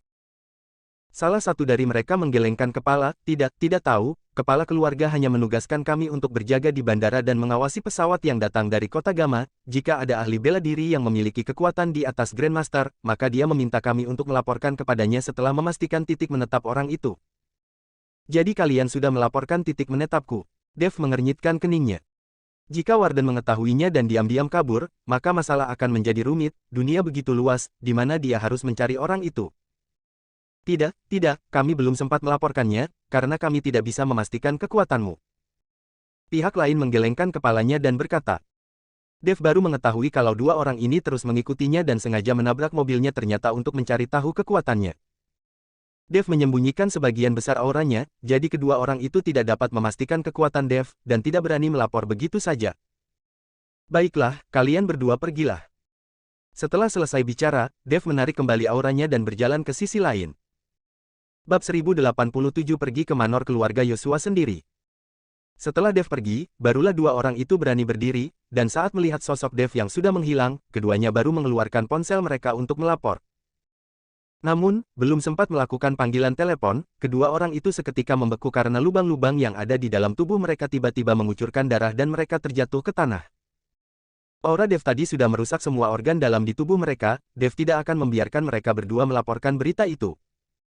Melihat hari sudah mulai gelap, Dev memutuskan untuk langsung pergi mencari Warden agar menghindari masalah berkepanjangan. Saat dia tiba di tempat itu, Dev tercengang dengan pemandangan yang ada di hadapannya. Meskipun kota Leta sangat tandus, namun manor yang ada di depannya terlihat terlalu mewah. Terdapat sebuah manor yang mencakup ratusan hektar area, dan banyak villa yang dibangun di atasnya. Sedangkan, di depan pintu masuk ada seekor patung singa dari batu yang memiliki tinggi seperti seorang manusia, dan sekelompok orang yang berpatroli dengan sangat ketat. Saat ini, di dalam manor kediaman keluarga Yosua, di sebuah ruang utama villa yang sangat mewah, ekspresi Warden terlihat sangat jelek, dia mondar-mandir dan tidak bisa duduk dengan tenang. Entah kenapa, sejak pulang dari Pulau Naga, Warden terus merasa takut, dia takut Dev akan mencari masalah dengannya. Selama 2 hari terakhir, sudut matanya terus berkedut, dan dia tidak bisa tidur nyenyak. Kepala keluarga, sebaiknya kamu beristirahat lebih awal, bandara, stasiun kereta api, dan setiap persimpangan dijaga dengan ketat oleh orang-orang kita. Jika Dev datang, kita pasti akan mengetahuinya. Tidak banyak orang di kota Leta, jika ada orang asing yang masuk akan ditemukan dengan mudah, terutama Dev adalah seorang Great Grandmaster, aura di tubuhnya pasti akan mudah dirasakan. Kepala pelayan keluarga Yosua membujuk Warden. Namun Warden mengernyitkan keningnya dan tidak pergi beristirahat, dia berkata dengan raut wajah berat, Paman Martino, saya merasa tidak tenang dalam hatiku, apakah penjaga di luar sudah diatur? Kepala keluarga, jangan khawatir, semuanya sudah diatur, dan semua orang yang berpatroli memiliki kekuatan tingkat Great Grandmaster, walau Dev datang, kita memiliki banyak orang dan tidak perlu takut padanya, karena ini adalah rumah dari kepala keluarga. Paman Martino menghibur Warden. Warden yang mendengar hal itu baru merasa hatinya menjadi sedikit lega, dan menguap, Paman Martino, kalau begitu saya akan beristirahat, kalau ada masalah segera panggil saya. Baik, Paman Martino mengangguk. Warden kembali ke kamarnya untuk beristirahat, sedangkan saat ini di pintu masuk manor keluarga Yosua, Dev sedang berjalan menuju pintu dengan tenang. Siapa? Dua pengawal yang berjaga di depan pintu melihat hal ini dan segera menjadi waspada. Saat ini sudah malam dan tiba-tiba ada seseorang yang berjalan ke arah pintu, kedua pengawal itu segera mempersiapkan diri untuk bertarung. Melihat dua pengawal di depan pintu, Dev berkata dengan ringan, saya datang untuk mencari Warden. Kedua pengawal itu saling bertatapan, lalu salah satu di antara mereka bertanya, sudah larut malam, untuk apa kamu mencari kepala keluarga kami? Kepala keluarga kami sedang tidak menerima tamu saat ini, sebaiknya kamu pergi saja. Membunuh orang tentu saja harus dilakukan di malam hari, saya datang untuk membunuhnya. Dev menyeringai. Raut wajah kedua pengawal itu seketika berubah, dan mengeluarkan senjata mereka. Melihat pisau di tangan kedua pengawal itu, Dev tersenyum sinis, lalu langsung berjalan menuju ke dalam kediaman, sama sekali tidak memedulikan dua pengawal itu. Dua pengawal yang melihat hal ini menjadi marah dan menebaskan pisau mereka ke arah Dev. Dang dang. Dua suara yang nyaring terdengar, tubuh Dev sama sekali tidak terluka, sebaliknya dua pisau yang ada di tangan kedua pengawal itu patah dan terbelah menjadi dua bagian. Melihat hal ini, kedua pengawal itu seketika tercengang. Saya datang untuk membunuh Warden, kalau kalian tidak ingin mati, maka minggirlah. Dev tetap berjalan masuk ke dalam kediaman. Kedua pengawal yang melihat hal itu segera membuang pisau di tangan mereka dan menghilang ke dalam kegelapan malam. Mereka juga menjadi pengawal di keluarga Yosua demi uang, sekarang melihat Dev yang begitu hebat, mereka mana berani menetap dan mencari mati. Dev melenggang masuk ke dalam manor dan para pengawal yang sedang berpatroli di manor itu bergegas menghampiri dan mengepung Dev. Bab 1088, berpura-pura denganku. Keributan itu membuat kepala pelayan, Paman Martino juga berjalan keluar dari dalam rumah. Belasan orang mengepung Dev, dan masing-masing dari mereka memiliki kekuatan tingkat Great Grandmaster, dengan aura yang sangat kuat. Paman Martino melirik Dev dan mengernyitkan keningnya, siapa kamu? Kenapa menerobos masuk ke dalam manor kami di tengah malam? Sialan, kenapa kalian semua mengatakan hal yang sama? Dev memaki, suruh Warden keluar, katakan padanya Dev datang untuk membuat perhitungan dengannya. Mendengar nama Dev, raut wajah Paman Martino berubah drastis. Dia tidak menyangka Dev yang begitu ditakuti oleh Warden sudah tiba. Kepala keluarga kami sedang tidak berada di manor, kamu datang di waktu yang tidak tepat. Paman Martino berkata pada Dev. Ada atau tidak, bukan kamu hakmu memberitahuku, saya mau mencarinya sendiri. Dev berkata lalu hendak berjalan masuk ke dalam villa untuk mencari. Hentikan dia, Paman Martino mengernyitkan keningnya. Belasan pengawal mengelilingi Dev dan langsung menyerang.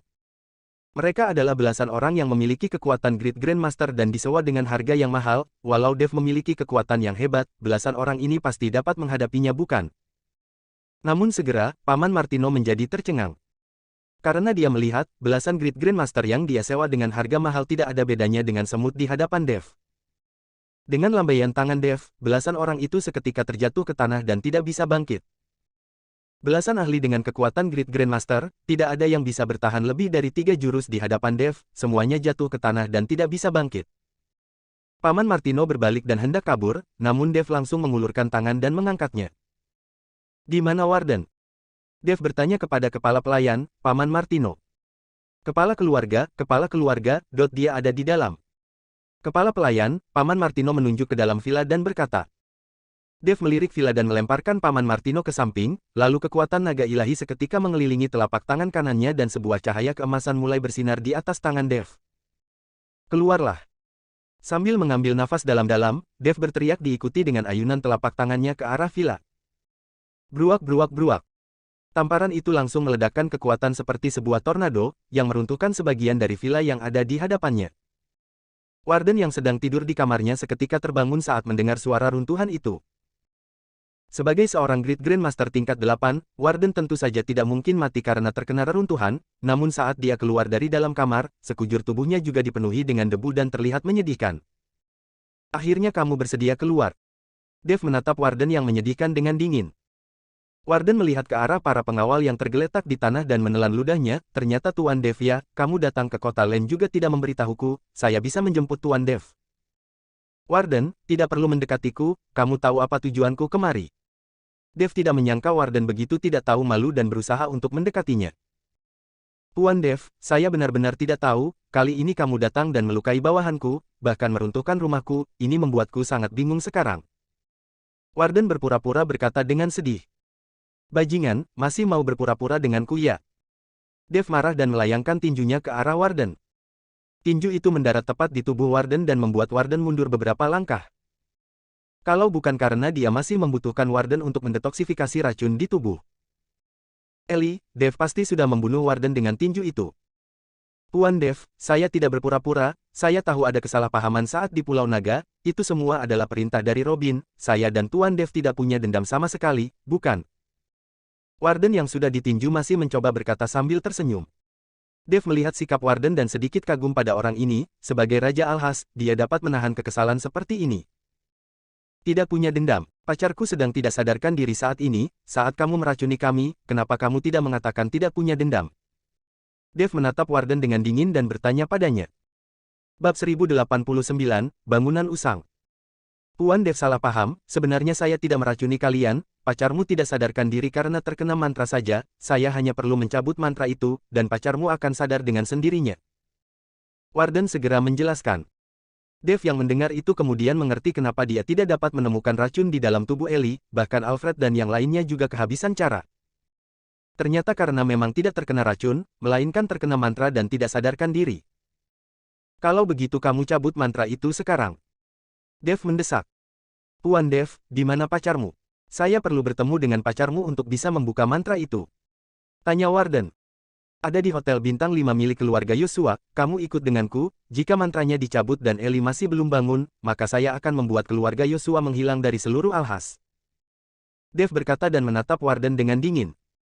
Tuan Dev, jangan khawatir, setelah saya pergi saya jamin pacarmu akan segera bangun. Warden segera meyakinkan. Warden dan Dev bergegas menuju ke hotel, dalam perjalanan keluar, Warden mengedipkan mata kepada kepala pelayan, Paman Martino. Saat Dev tiba di hotel bersama dengan Warden, alih-alih membantu Dev mencabut mantra Ellie, Warden malah duduk di lobi hotel dan menyeruput tehnya, raut wajahnya yang merendahkan diri hilang, digantikan dengan sedikit kesombongan. Dev mengernyitkan keningnya, Warden, apa maksudmu? Warden berkata dengan bangga, tidak bermaksud apa-apa, ingin saya membantu mencabut mantra pacarmu, boleh saja, tapi kamu harus menyerahkan harta karun yang ada padamu, lalu kristal naga yang ada di dalam tubuhmu, serahkan semuanya padaku, saya akan mempertimbangkan untuk membantumu atau tidak. Dev tercengang dan matanya menyipit, aura pembunuh mulai keluar dari tubuhnya, Warden, kamu sedang cari mati. Dev berkata lalu berjalan menerjang ke arah Warden. Saya cari mati atau bukan, kamu bisa menonton video ini terlebih dulu. Warden berkata lalu dengan santai mengambil remote control lalu menyalakan monitor yang ada di lobi. Monitor itu langsung menampilkan sosok Ellie, saat ini Ellie sedang dikendalikan oleh dua orang. Dan saat ini Ellie sudah sadar dan tidak berada dalam keadaan tidak sadarkan diri lagi. Tatapan mata Ellie dipenuhi rasa panik dan tidak berhenti bertanya siapa dua orang yang sedang menahannya ini. Dev melihat adegan yang ada di monitor, aura pembunuh di dalam tubuhnya seketika naik ke puncak dan menatap Warden dengan sepasang matanya yang merah. Kamu tidak perlu melihatku seperti itu, kalau tidak ingin pacarmu mati, maka serahkan dirimu dengan patuh. Warden tidak peduli dengan kemarahan Dev sama sekali. Kemarahan di tubuh Dev mulai memudar dan akhirnya menjadi tenang. Saya bisa memberikan apa saja yang kamu inginkan, tapi saya harus bertemu dengan pacarku dulu sebelum memberikannya. Dev berkata dengan ringan. Tidak masalah, ikut denganku. Warden mematikan video dan membawa Dev kembali ke Manor. Saat memasuki Manor, dia membawa Dev ke bagian belakang dari Manor, luasnya mencapai ribuan hektar dan tidak terlihat ujungnya. Dua orang itu berjalan hingga tiba di depan sebuah villa yang sudah usang, lalu berhenti. Dilihat dari bentuk dan dinding dari bangunan dengan tinggi 10 lantai ini, diperkirakan sudah berusia puluhan tahun. Dev tidak mengerti kenapa Warden menyisakan sebuah bangunan usang di Manornya. Warden berdiri di ambang pintu dan mulai bergumam, pintu besi yang berat itu tiba-tiba terbuka dengan perlahan. Saat Dev berjalan masuk dengan Warden, dia baru menyadari bangunan usang ini menyimpan rahasia lain. Terlihat ornamen berlapis emas di mana-mana, dan banyak patung Buddha berwarna emas. Sekilas, tempat itu terlihat sangat mewah. Dua orang itu berjalan masuk, dan pintu besi berat yang ada di belakang mereka tertutup, sebuah aura kuno yang misterius langsung menembus masuk ke dalam tubuh Dev dan menyegel dantian di dalam tubuh Dev. Bab 1090, Menara Setan. Dev mengernyitkan keningnya dan bergegas mengerahkan kekuatan spiritualnya, namun menyadari dantiannya tidak bergerak dan tidak dapat mengerahkan kekuatan spiritual sedikitpun. Saat ini, Dev mulai panik. Jika dia tidak bisa mengerahkan kekuatan spiritualnya maka Dev sama saja dengan orang biasa. Hahaha, tidak perlu buang-buang energi, ini adalah menara setan milik keluarga Yosua, semua orang yang masuk ke dalam sini akan ditekan kekuatannya, kecuali karena para anggota keluarga Yosua. Warden menatap Dev yang sedikit panik dan tertawa terbahak-bahak. Di mana pacarku? Dev menatap Warden dengan dingin. Jangan terburu-buru, ikut saja denganku. Warden memimpin jalan dan dua orang itu menaiki tangga berlapis emas, selangkah demi selangkah. Dalam perjalanan, Dev berusaha keras untuk menggerakkan seni konsentrasi hati dan ingin mencoba untuk mengeluarkan kekuatan spiritual dalam dantiannya, tapi sama sekali tidak berguna. Di saat Dev hampir menyerah, kristal naga di dalam dantian Dev tiba-tiba berkedip dan kekuatan naga ilahi di dalam tubuh Dev menerobos masuk. Setelah ikatan itu terputus, kekuatan spiritual di dalam dantian Dev mulai berputar dengan liar. Dan kekuatan Dev sudah berhasil dipulihkan, hanya saja Warden yang masih terlihat senang belum mengetahui hal ini. Setelah tiba di lantai 3, Dev melihat Ellie yang dibawa ke sebuah aula kosong. Ellie yang melihat Dev tampak sedikit bersemangat, Dev, di mana ini? Kenapa kita bisa di sini? Ingatan Ellie berhenti di Pulau Naga, dia tidak sadarkan diri di Pulau Naga. Dev membawa Ellie datang ke Alhas, tentu saja Ellie tidak tahu. Ellie, kita sedang berada di Alhas, tidak perlu takut tidak apa-apa. Dev bergegas menghampiri Ellie untuk menenangkannya, tapi dihentikan oleh Warden. Kenapa? Kekuatanku sudah disegel saat ini saya hanya orang biasa, lantas kamu masih takut padaku yang sudah menjadi manusia biasa. Dev melihat Warden menghentikannya dan berkala dengan raut wajah acuh tak acuh. Omong kosong, siapa yang takut padamu, di dalam menara setan ini, kamu Dev, selamanya. Tidak akan menjadi lawanku. Warden melepaskan Dev dan membiarkan Dev pergi ke sana, dan memeluk Ellie dengan erat. Dev, apa yang terjadi di sini? Kenapa kita bisa ada di sini? Saya tidak bisa merasakan energi spiritual di dalam tubuhku sedikit pun. Ellie yang dipeluk oleh Dev bertanya dengan panik. Ellie, saya akan menjelaskannya saat punya waktu, sekarang saya akan melenyapkan orang-orang yang ada di hadapanku terlebih dulu. Dev menghibur Ellie. Dev, sekarang kamu sudah bertemu dengan pacarmu, dan dia juga sudah sadar, sekarang serahkan barang yang seharusnya kamu serahkan padaku. Warden berkata dengan sombong. Menyerahkannya kepadamu. Dev mencibir, kamu juga layak ya, karena pacarku sudah bangun maka tidak ada gunanya lagi menyisakanmu, kamu sudah harus mati. Melihat Dev berbicara seperti itu padanya, Warden tercengang dan seketika menjadi marah, bocah, karena kamu mencari mati maka saya akan membunuhmu lalu mengambil kristal naga dari dalam tubuhmu. Kalian berdua, bunuh dia. Warden berkata kepada dua bawahannya. Dev sekarang sudah menjadi orang biasa, jadi menghadapinya sama sekali tidak perlu dilakukan langsung oleh Warden. Baik. Kedua orang itu menjawab lalu mulai menerjang dengan cepat ke arah Dev. Ellie, menyingkirlah dulu. Dev menyuruh Ellie untuk menyingkir, lalu menyeringai saat melihat dua orang yang menerjang ke arahnya, kebetulan saya bisa menggunakan kalian berdua untuk mencoba hal baru. Dua orang itu memiliki kekuatan Great Grandmaster tingkat 5, dan bisa dianggap sebagai ahli di dalam komunitas bela diri. Namun saat dua orang itu menerjang ke hadapan Dev, terlihat aura yang meledak menakutkan dari dalam tubuh Dev dan langsung membekukan dua orang itu. Dua orang itu seketika tercengang, mereka mengira kekuatan di dalam tubuh Dev sudah dikunci dan menjadi orang biasa, namun sekarang saat merasakan aura itu, jelas kekuatannya lebih tinggi dari mereka berdua. Bab 1091, Terjebak. Saat kedua pria itu membeku, Dev mengulurkan tangannya dan menamparkan tepat di atas kepala dua pria itu, seni konsentrasi hati berputar dengan cepat dan mulai mengisap energi yang ada di dalam tubuh dua orang itu. Raut wajah kedua orang itu seketika memucat, tubuh mereka gemetar seolah-olah tersengat oleh listrik. Dalam waktu belasan detik, dua orang Great Grandmaster tingkat 5 sudah diserap oleh Dev hingga tak bersisa. Pemandangan ini langsung membuat Warden tercengang. Kamu mengerti teknik kultivasi jahat. Ternyata kamu adalah kultivator iblis. Warden tidak berani mempercayai pemandangan di depannya dan dia sama sekali tidak menyangka Dev adalah seorang kultivator iblis. Dan menara setan ini juga sepertinya tidak menyegel kekuatan Dev. Saya kultivator iblis atau bukan, tidak penting, yang penting adalah kamu akan segera mati. Dev menatap Warden dengan dingin dan berkata. Warden tiba-tiba mendengus dingin, Dev, kamu kira menara setan ini tidak bisa menyegel kekuatanmu lalu bisa membunuhku dengan mudah. Saya beritahu padamu, ini adalah wilayahku, kamu ingin membunuhku, bermimpilah. Bermimpi atau tidak, kamu akan segera tahu. Dev berkata lalu aura di dalam tubuhnya seketika meledak, seluruh ruangan dipenuhi dengan niat membunuh Dev yang kuat. Warden segera mengentakkan kakinya dengan keras di lantai, dan seluruh bangunan itu mulai berguncang, seperti sedang gempa bumi. Lalu Warden menggigit jarinya dan meneteskan setetes darah di atas tanah. Dalam sekejap, darah itu diserap oleh tanah dan sebuah pola muncul di tanah. Garis-garis yang tidak terhitung jumlahnya mulai bersinar, dan cahaya itu seperti mengandung kekuatan yang tidak terbatas. Bruak-bruak-bruak. Dinding bagian luar bangunan mulai runtuh, sementara seolah tidak terjadi apapun di bagian dalam. Tidak lama kemudian, sebuah menara heksagonal yang sangat besar muncul. Ternyata, ada sebuah menara besi di dalam bangunan usang ini. Pantas saja Warden menyebutnya menara setan, karena tempat ini benar-benar merupakan sebuah menara. Dev. Ellie memegang lengan Dev dengan erat, saat ini dia sudah tidak memiliki kekuatan spiritual dan tidak berbeda dengan orang biasa. Jangan khawatir, tidak masalah. Dev menghibur Ellie dengan lembut. Dev, kamu sudah masuk ke dalam menara ini, maka selamanya kamu tidak akan bisa keluar lagi. Warden tertawa terbahak-bahak lalu lingkaran cahaya mulai menyala di bawah kaki Warden. Dev yang melihat itu segera menerjang ke arah Warden. Namun dalam sekilas, sosok Warden langsung menghilang bersama dengan lingkaran cahaya di tanah itu. Ellie, ayo kita pergi. Dev menarik Ellie dan mulai berlari dengan putus asa keluar dari menara itu. Pintu keluar ditutup oleh sebuah pintu besar. Dev mengayunkan tinjunya dengan keras mencoba untuk menghancurkan pintu yang ada di depannya. Namun saat tinju Dev menghantam pintu itu, sebuah serangan balik yang keras menghantamnya. Tubuh Dev langsung terlempar sejauh belasan meter lalu menghantam tanah dengan keras. Dev. Ellie bergegas berlari menghampiri dan memapah Dev. Raut wajah Ellie dipenuhi dengan kekhawatiran.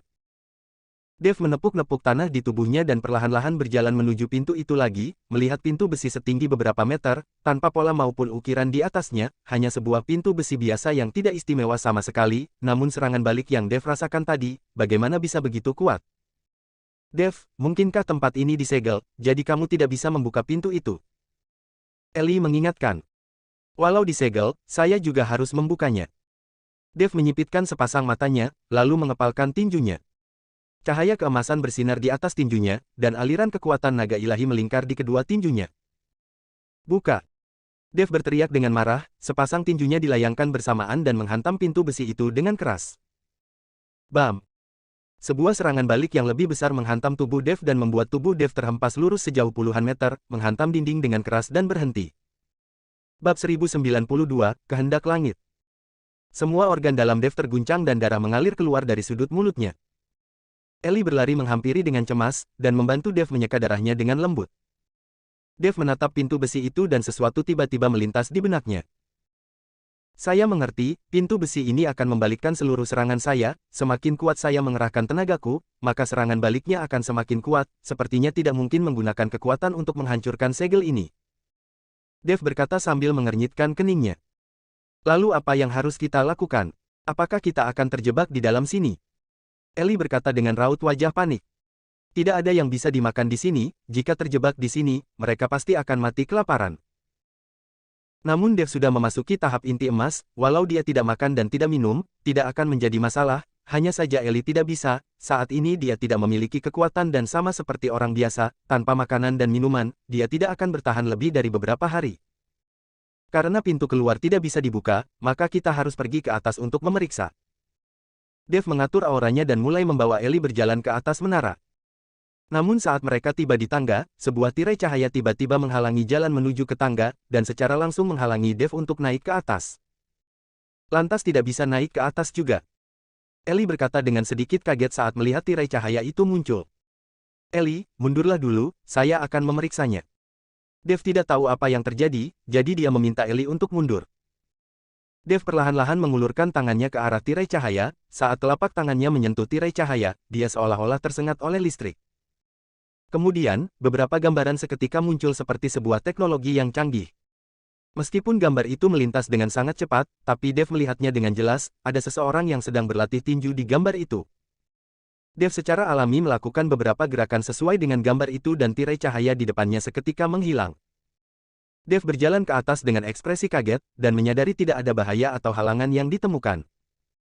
Ellie, kamu sudah bisa naik. Dev melambaikan tangannya pada Ellie. Ellie mengikutinya dan berjalan ke atas, lalu bertanya dengan penasaran, Dev, apa yang kamu lihat tadi? Saya melihatmu melakukan gerakan. Kamu tidak melihatnya. Ada gambar di tirai cahaya itu, seperti sebuah televisi. Dev menatap Ellie dengan bingung. Tidak, saya tidak melihat apapun, hanya melihat kamu yang melakukan gerakan. Ellie menggelengkan kepalanya. Hal ini membuat Dev kebingungan, lantas gambar itu hanya ditunjukkan kepada dirinya. Namun, Dev tidak berpikir panjang, sekarang yang paling penting adalah menemukan jalan keluar dari menara setan ini. Saat Dev membawa Ellie dan hendak menaiki tangga, sebuah tirai cahaya kembali muncul di depan tangga. Kali ini, Dev langsung meletakkan tangannya dan sama seperti sebelumnya, sensasi tersengat listrik kembali terasa. Lalu, beberapa gambar kembali melintas. Dev melihat gambar-gambar itu dan melakukan beberapa gerakan sesuai dengan apa yang dia lihat. Tirai cahaya menghilang, dan Dev membawa Ellie terus naik ke atas. Hingga tiba di lantai paling atas, hal yang sama akan terulang di setiap lantai. Setelah tiba di lantai paling atas, Dev tanpa sadar bisa mengingat rangkaian gerakan tinju yang ditampilkan di tirai cahaya dan melakukan gerakannya di tempat. Di saat Dev menyelesaikan rangkaian tinju itu, seluruh lantai atas dari menara setan tiba-tiba terdistorsi, seperti sebuah lorong ruang angkasa. Lalu sebuah cahaya menyinari dan sosok seorang perlahan-lahan muncul. Dev menyipitkan matanya, memusatkan pandangannya dan menemukan seorang pria tua yang mengenakan jubah putih, berjanggut putih panjang, dan wajahnya tampak ramah. Dev menjadi sedikit gugup saat melihat pria tua itu muncul secara tiba-tiba. Pria tua itu berjalan perlahan-lahan ke hadapan Dev dan menatap Dev dari atas hingga ke bawah. Tidak disangka, saya sudah menunggu ratusan tahun dan menemui seorang putra dari naga, ini mungkin adalah kehendak langit. Pria tua itu berkata dan mengangguk dengan puas. Bab 1093, Ambisi. Siapa kamu? Kenapa bisa muncul di sini? Dev menatap pria tua itu dengan heran, lantas kamu sudah berada di sini selama ratusan tahun. Meskipun Dev adalah seorang kultivator, tapi Dev masih terkejut dengan seseorang yang bisa hidup selama ratusan tahun. Haha, menara setan ini dibuat khusus untukku, saya sudah dikurung di menara setan ini selama ratusan tahun, hanya saja yang terkurung di sini adalah sisa-sisa jiwaku, kalau tidak benda busuk ini tidak akan bisa menjebakku. Sekarang kamu sudah mempelajari tinju cahaya suci milikku, kamu sudah boleh pergi dari sini, kebetulan saya juga bisa pergi bersama denganmu. Pria tua itu tertawa. Menara setan ini disegel, saya sama sekali tidak bisa membuka pintu keluar. Dev berkata dan menggelengkan kepalanya. Tenang saja, kamu hanya perlu menggunakan tinju cahaya suci, simpan seluruh kekuatan spiritualmu, maka kamu sudah bisa membuka pintunya, ingat, hanya boleh mengandalkan kekuatan tubuhmu sendiri.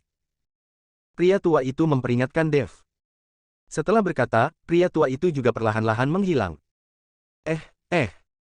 Dev masih ingin bertanya kepada pria tua itu, mengenai kenapa dia menyebutnya sebagai putra dari naga, apa maksudnya, namun pria tua itu sudah tidak terlihat lagi. Dev, bangunlah, cepat bangunlah, kamu jangan mengagetkanku. Pada saat ini, Ellie mengguncang tubuh Dev dengan sangat kuat, dan suaranya sedikit bergetar. Dev membuka matanya dan menemukan dirinya terbaring di tanah, dan Ellie memanggilnya dengan raut wajah penuh kekhawatiran. Melihat Dev bangun, Ellie akhirnya merasa lega, kamu mengagetkanku saja, saat naik ke atas kamu langsung meninju sembarangan lalu pingsan, bahkan mengoceh. Dev perlahan-lahan bangkit berdiri, mengernyitkan keningnya dan mencoba mengingat kembali apa yang baru saja terjadi. Lantas tadi saya hanya bermimpi. Dev merasa sedikit tidak percaya. Bermimpi apa kamu? Ellie bertanya dengan penasaran. Oh, tidak apa-apa. Dev menggelengkan kepalanya, ayo kita pergi. Bagaimana caranya kita keluar dari sini? Pintu itu disegel dan sama sekali tidak bisa dibuka. Tanya Ellie. Ikut saja denganku, kita akan mencoba lagi. Dev menarik Ellie dan berjalan ke bawah menara. Sedangkan pada saat ini, Warden sedang duduk di balkon sebuah villa, memutar anggur merah di tangannya dengan lembut, sepasang matanya menatap ke menara setan yang tidak jauh dari sana. Sudah 3 hari, entah Dev itu sudah mati atau belum.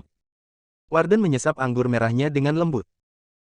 Pada saat ini, kepala pelayan Paman Martino berjalan menghampiri dan berbisik kepada Warden, kepala keluarga, Tuan Muda Robin sedang dalam perjalanannya kemari bersama dengan pasukannya, selama kita menyerahkan Dev kepada Tuan Muda Robin, maka kali ini keluarga Yosua akan mempunyai harapan untuk masuk ke kota Gama.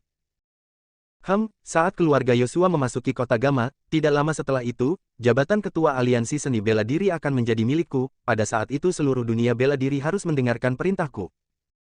Tatapan mata Warden membara dan dipenuhi dengan hasrat yang tidak berkesudahan. Dia tidak puas hanya menjadi Raja Alhas, dia ingin melakukan segalanya agar keluarga Yosua bisa memasuki dunia bela diri kota Gama, agar dia bisa menjadi ketua aliansi seni bela diri kota Gama. Orang ini memiliki ambisi yang sangat besar. Kepala keluarga, kita memiliki menara setan, posisi ketua aliansi itu cepat atau lambat akan menjadi milikmu, hanya saja setelah Tuan Muda Robin datang kemari, maka kita tidak akan bisa menyimpan rahasia tentang menara setan lagi, pada saatnya apa yang harus kita lakukan jika mereka membongkar menara setan kita. Paman Martino memperingatkan. Jangan khawatir, menara setan hanya dapat digunakan olehku, selain saya, benda itu tidak akan ada gunanya di tangan orang lain. Warden tersenyum ringan dan berkata dengan penuh percaya diri. Dev yang ada di dalam menara setan sedang menuntun Ellie menuju ke bagian bawah menara. Mereka sama sekali tidak tahu saat ini waktu sudah berlalu 3 hari di luar sana. Di dalam menara setan, mereka sepertinya baru melalui beberapa jam saja. Saat tiba di pintu keluar, Dev tiba-tiba mengepalkan tinjunya perlahan sambil menatap pintu besi yang berat itu. Bab 1094, apakah kamu berani mengambil jalan itu? Dev. Ellie meraih lengan Dev. Dia takut Dev akan terluka akibat serangan balik itu. Tidak apa-apa, kali ini saya pasti akan membuka pintu besi ini. Dev menepuk Ellie dengan lembut. Mengingat perkataan pria tua itu, Dev tidak menggunakan kekuatan spiritual dan kekuatan naga ilahi yang ada di dalam tubuhnya, dia menggunakan kekuatan dirinya sendiri dan disertai dengan otot-otot di lengannya yang membengkak. Dev mengayunkan tinjunya ke arah pintu besi itu. Tinju cahaya suci. Dev berteriak keras dan menghantamkan tinjunya dengan keras ke pintu besi itu. Bam bam bam. Kali ini, tidak ada serangan balik, dan pintu besi yang berat itu bergemuruh akibat pukulan Dev. Dev merasa senang dan melihat solusi itu berhasil, dia segera melayangkan tinjunya lagi. Setiap tinjunya dilayangkan dengan kekuatan dari tubuh Dev, dan hanya mengandalkan otot-ototnya. Bang, bang, bang. Pintu besi yang berat itu mulai bergetar setelah terkena pukulan demi pukulan. Apa yang terjadi? Warden yang duduk di balkon yang tidak jauh dari sana merasa terkejut dan anggur merah yang ada di tangannya jatuh ke lantai. Raut wajah Paman Martino juga berubah, lantas Dev sedang menghancurkan menara. Ayo, kita periksa. Warden melompat dan turun dari balkon, lalu bergegas menuju ke menara setan. Bam! Saat Warden tiba di bawah menara setan, tiba-tiba suara keras terdengar. Pintu besi yang berat itu tiba-tiba runtuh. Pintu besi itu menghantam tanah dan membuat debu berterbangan. Setelah debu-debu itu menghilang, Dev menarik tangan Ellie dan berjalan keluar. Melihat Dev yang keluar dari menara, Warden hampir menganga kaget. Kamu, bagaimana mungkin kamu bisa keluar? Warden tidak berani mempercayai apa yang dilihat oleh matanya. Sebuah cahaya putih terbang keluar dari menara setan, disertai dengan suara pria tua yang muncul di benak Dev. Hahaha, anak muda, terima kasih, kalau kita berjodoh lagi, maka kita akan bertemu di Gunung Iblis. Gunung Iblis. Dev bertanya-tanya sejenak, dia sepertinya belum pernah mendengar ada gunung dengan nama seperti itu. Namun ini bukan waktunya untuk berpikir, Warden ada di hadapannya dan Dev akan membunuhnya terlebih dulu. Setelah Ellie keluar dari menara setan, kekuatan spiritual di dalam tubuhnya pulih dan saat ini dia menatap Warden dengan penuh kemarahan. Merasakan aura dari tubuh Dev dan Ellie, raut wajah Warden menjadi sangat jelek. Sedangkan Paman Martino yang ada di belakangnya, memutar matanya saat ini, lalu bergegas berbalik dan pergi. Dia tahu, yang ingin dibunuh oleh Dev adalah Warden, dia hanyalah seorang pelayan. Dihadapkan dengan hidup dan mati, tetap bertahan hidup adalah yang paling penting. Mau kabur kemana? Ellie melihat Paman Martino yang hendak kabur, segera mengejarnya. Dev tidak menghentikannya, saat ini kekuatan Ellie sudah lebih dari cukup untuk membunuh Paman Martino. Kebetulan Ellie bisa melampiaskan kemarahannya pada Paman Martino. Warden, kemampuan apa lagi yang kamu miliki, gunakan saja, kalau tidak ada lagi, maka terimalah kematianmu dengan patuh. Dev menatap Warden dengan ekspresi mengejek. Raut wajah Warden menjadi suram, dia mengernyitkan keningnya dengan erat seolah sedang membuat keputusan. Daye, kamu jangan memaksaku, sisakan satu jalan hidup untukku, kedepannya saya tidak akan pernah memprovokasimu lagi. Warden menggertakkan giginya dan berkata dengan perlahan. Menyisakan satu jalan hidup untukmu. Dev mencibir dengan dingin, saya akan melepaskanmu, apakah kamu berani mengambil jalan itu? Warden tahu, Dev tidak akan mungkin melepaskan dirinya, sepasang matanya menyipit dan tiba-tiba dibuka, lupakan saja, kalau begitu mari kita mati bersama. Setelah selesai berkata, Warden melafalkan mantranya dan seluruh manor mulai berguncang. Bruak bruak bruak. Suara keras terus terdengar, bumi bergetar dan banyak villa yang mulai runtuh, segera, seluruh manor mewah ini berubah menjadi reruntuhan. Kemudian, seberkas cahaya melesat langsung menuju ke langit dari berbagai arah manor itu. Setelah itu, cahaya itu berkumpul dan berubah menjadi kekuatan yang tidak tertandingi, langsung masuk ke dalam tubuh Warden. Dalam sekejap, aura di tubuh Warden melesat, dan akan segera menembus Great Grandmaster tingkat puncak. Raut wajah Warden dipenuhi dengan keganasan, seolah-olah dia mengalami penderitaan yang sangat luar biasa. Bab 1095, ternyata memang punya sedikit kemampuan. Tidak lama kemudian, cahaya itu perlahan-lahan menghilang dan secara mengejutkan tubuh Warden menjadi jauh lebih agung lagi. Dan aura di tubuhnya juga berubah, seolah-olah dia menjadi orang yang berbeda. Melihat Dev di hadapannya, Warden berkata dengan dingin, saya sudah menghancurkan kediamanku, menyerap kekuatan nenek moyangku, hanya dengan membunuhmu, saya baru bisa mempertanggungjawabkannya kepada nenek moyangku. Walau kamu menggali dan mengeluarkan nenek moyangmu dari dalam tanah, juga tidak akan bisa membunuhku, sudah cukup bagus tubuhmu dapat mengendalikan kekuatan ini, masih ingin menggunakannya untuk membunuhku. Dev menyeringai dan wajahnya tampak penuh penghinaan. Bisa membunuhmu atau tidak, kita coba saja. Setelah Warden berkata, dia menghantamkan tinjunya dengan ganas. Kecepatan Warden begitu cepat bagaikan aliran cahaya. Tinju cahaya suci. Dev juga melayangkan tinjunya dan menggunakan tinju cahaya suci yang baru dia pelajari. Bam! Suara ledakan keras terdengar, tubuh Dev seperti bola meriam yang terlempar dari langit, lalu menghantam dinding dengan keras dan berhenti. Melihat kulit di tubuhnya, Dev perlahan-lahan menggelengkan kepalanya, sepertinya hanya mengandalkan kekuatan tubuh fisik, tinju cahaya suci pun tidak akan bisa menghentikanmu.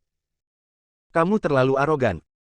Warden mengamuk, Dev ternyata tidak menggunakan kekuatan di dalam tubuhnya, hanya menggunakan kekuatan tubuh fisiknya untuk melawannya, ini terlalu meremehkan orang. Benarkah? Saya tidak merasa seperti itu, tapi sepertinya nenek moyangmu juga tidak terlalu kuat, kekuatan ini juga tidak kuat. Dev menghina Warden. Matilah. Warden sudah hampir mati kesal, dia langsung melayangkan pukulan yang dapat membelah gunung ke arah Dev. Tinju ini sebanding dengan kekuatan kereta api yang bergerak. Suara siulan yang tidak berhenti terdengar, diiringi dengan suara udara yang pecah. Dev yang melihat ini segera menunduk dan menghindar. Bruak bruak bruak. Pukulan itu mengenai tanah dan membuat sebuah lubang yang dalam di tanah itu. Ini sedikit lebih baik. Dev melihat lubang di tanah itu dan raut wajahnya mulai terlihat suram. Lanjutkan. Warden berteriak, tubuhnya seketika berada di depan Dev, dan tinjunya yang bagaikan tinju besi menghantam ke arah Dev dengan ganas. Saat ini Warden sangat marah, dia tidak lagi menyisihkan energi di dalam tubuhnya.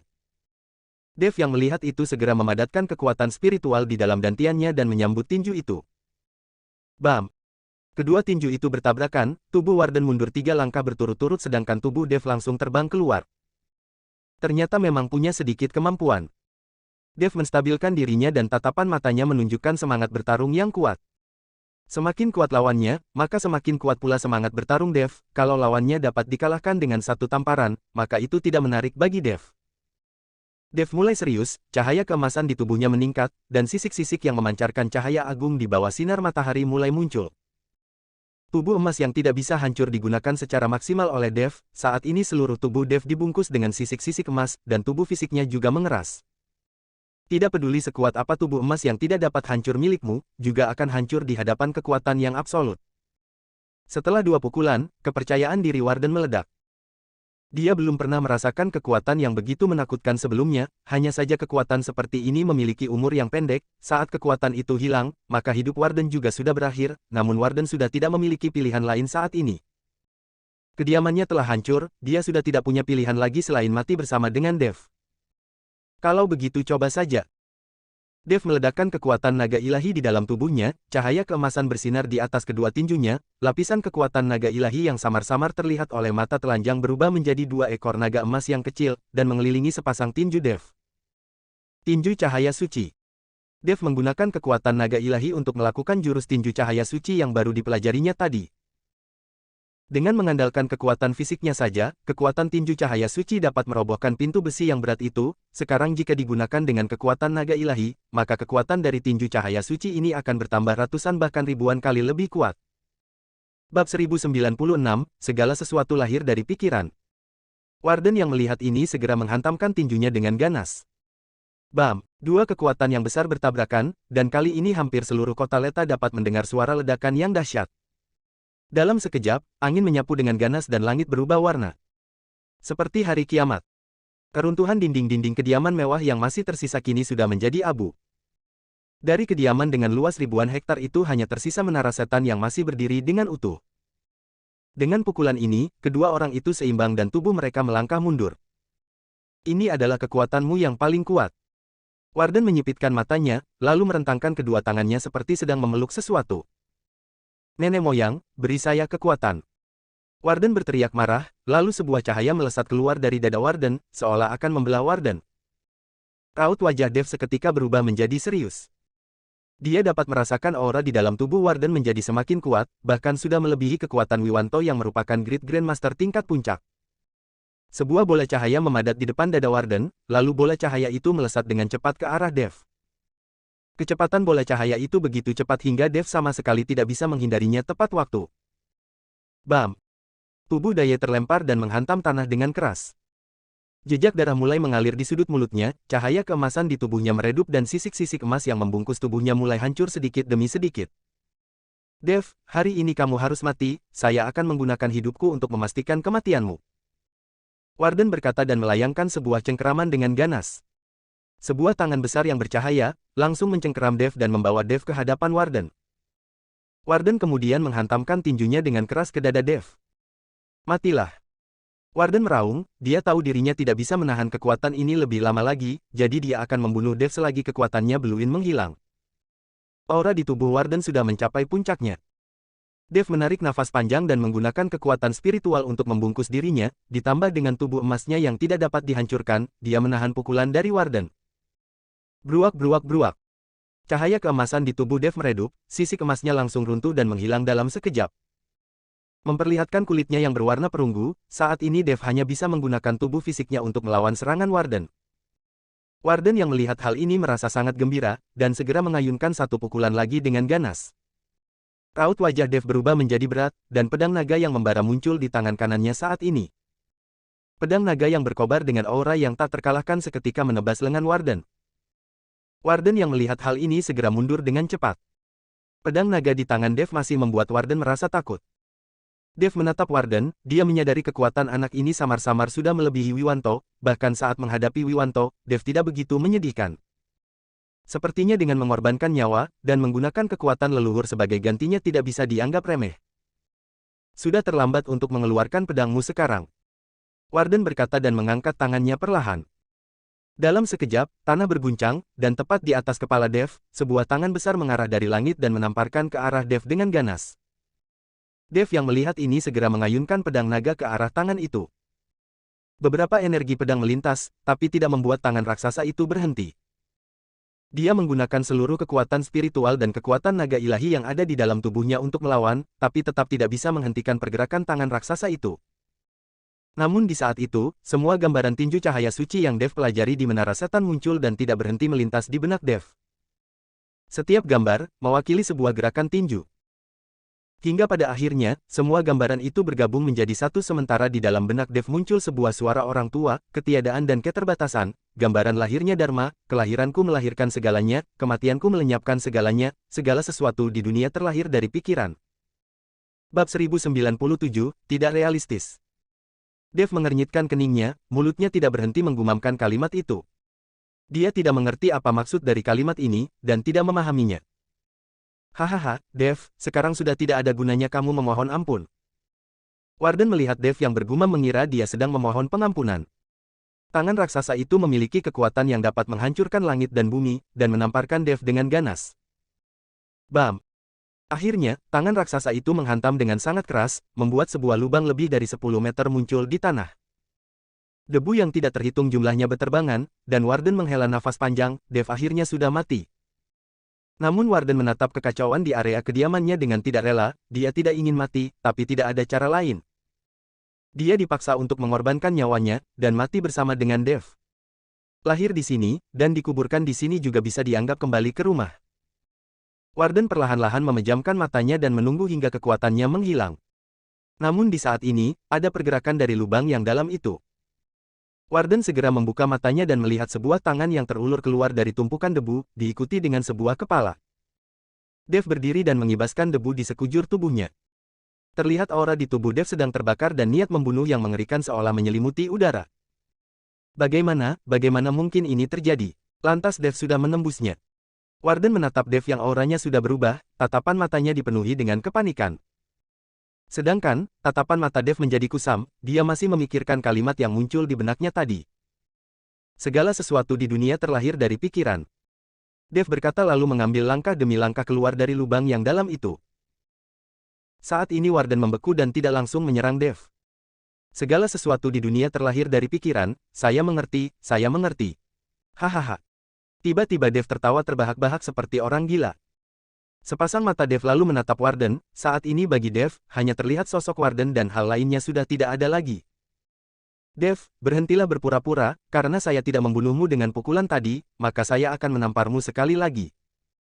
Warden berkata dan kekuatan dari dalam tubuhnya kembali diledakkan keluar, lalu mengembun dan membentuk telapak tangan raksasa yang menamparkan ke arah Dev. Dev menatap Warden dengan erat, dan tidak memedulikan telapak tangan raksasa yang sudah mengarah kepadanya. Tinju cahaya suci. Dev langsung menerjang ke arah Warden tanpa menghiraukan bahaya yang akan segera tiba. Segera, adegan yang membuat Warden menganga terjadi, terlihat tubuh Dev menembus telapak tangan raksasa itu dan menghantamkan tinjunya ke arah dada Warden. Raut wajah Warden berubah, tubuhnya yang besar seketika terhempas ke belakang. Sambil bersusah payah berdiri, Warden menatap Dev dengan kaget, bagaimana mungkin? Bagaimana bisa menjadi seperti ini? Menyerahlah pada kekuatanmu yang tidak realistis itu, lawan saya dengan kekuatanmu yang paling murni. Dev berkata dengan perlahan. Saya tidak percaya. Warden mendengus, lalu mengangkat sepasang tangannya dan dalam sekejap angin topan bermunculan dan angin topan yang tidak terhitung jumlahnya berkumpul dan berubah menjadi tornado yang sangat besar. Seberkas cahaya menghantam tornado dan semburan api mulai muncul, membuat tornado itu berubah menjadi tornado api. Dalam jarak ratusan meter, suhu di sekitarnya berubah menjadi sangat panas. Warden menjentikkan tangannya dan tornado api itu langsung menyambar ke arah Dev. Tornado api itu seperti neraka, dengan api yang tidak terhitung jumlahnya berubah menjadi kerangka-kerangka ganas, dan memperlihatkan taringnya pada Dev. Kekuatan yang menggerakkan langit dan bumi ini mengguncang kehampaan. Dev tidak berani ceroboh, dia meledakkan kekuatan naga api dan melayangkan sebuah pukulan dahsyat. Bab 1098, Api Spiritual. Pukulan Dev seketika meledakkan seberkas cahaya yang lembut. Cahaya lembut itu menembus masuk ke dalam tornado api dan membuat tornado api itu seketika menghilang. Merasakan cahaya yang lembut dan suci, Dev sedikit tercengang. Apakah ini adalah inti sebenarnya dari tinju cahaya suci? Dev merasakan kenyamanan yang sulit dijelaskan saat merasakan cahaya yang lembut dan suci itu. Warden mengernyitkan keningnya lebih dalam lagi, dia sudah merasakan energi di dalam tubuhnya perlahan-lahan terkuras habis, jika dia tidak bisa membunuh Dev lagi, maka dia sudah tidak akan memiliki kesempatan. Menggunakan darah sebagai paduan, menggunakan bumi sebagai kuburan, nenek moyang memberkati. Warden tiba-tiba menggumamkan sesuatu, lalu menepukkan tangannya ke dadanya sendiri. Seteguk darah menyembur keluar, darah itu jatuh di tanah dan diserap dalam seketika. Bumi berguncang, lalu sebuah pola besar muncul di tanah, dan pola itu memancarkan cahaya. Keluarlah! Warden berteriak dan setelah itu pola yang ada di atas tanah mulai berputar. Sebuah cahaya melintas dan beberapa kerangka tengkorak manusia muncul dari pola itu secara tiba-tiba. Warden menggigit jarinya dan meneteskan darahnya ke bagian atas kepala kerangka-kerangka itu. Seketika beberapa kerangka itu tampak menjadi hidup kembali, dan bola cahaya berdenyut di dalam kerangka-kerangka itu seolah itu adalah jantung manusia. Dev yang melihat ini mengernyitkan keningnya. Apa-apaan ini? Menghadapi beberapa kerangka itu, Dev tampak sedikit tidak percaya. Dia tidak menyangka Warden dapat memanggil benda-benda yang menakutkan ini, tampaknya keluarga Yosua memang memiliki banyak rahasia. Ini adalah kerangka nenek moyangku, hari ini mereka merasa tidak damai karena kamu, jadi para nenek moyang akan membunuhmu. Warden berkata lalu melambaikan tangannya, beberapa kerangka itu langsung menerjang ke arah Dev. Dev yang melihat itu segera mengayunkan dua tinjunya.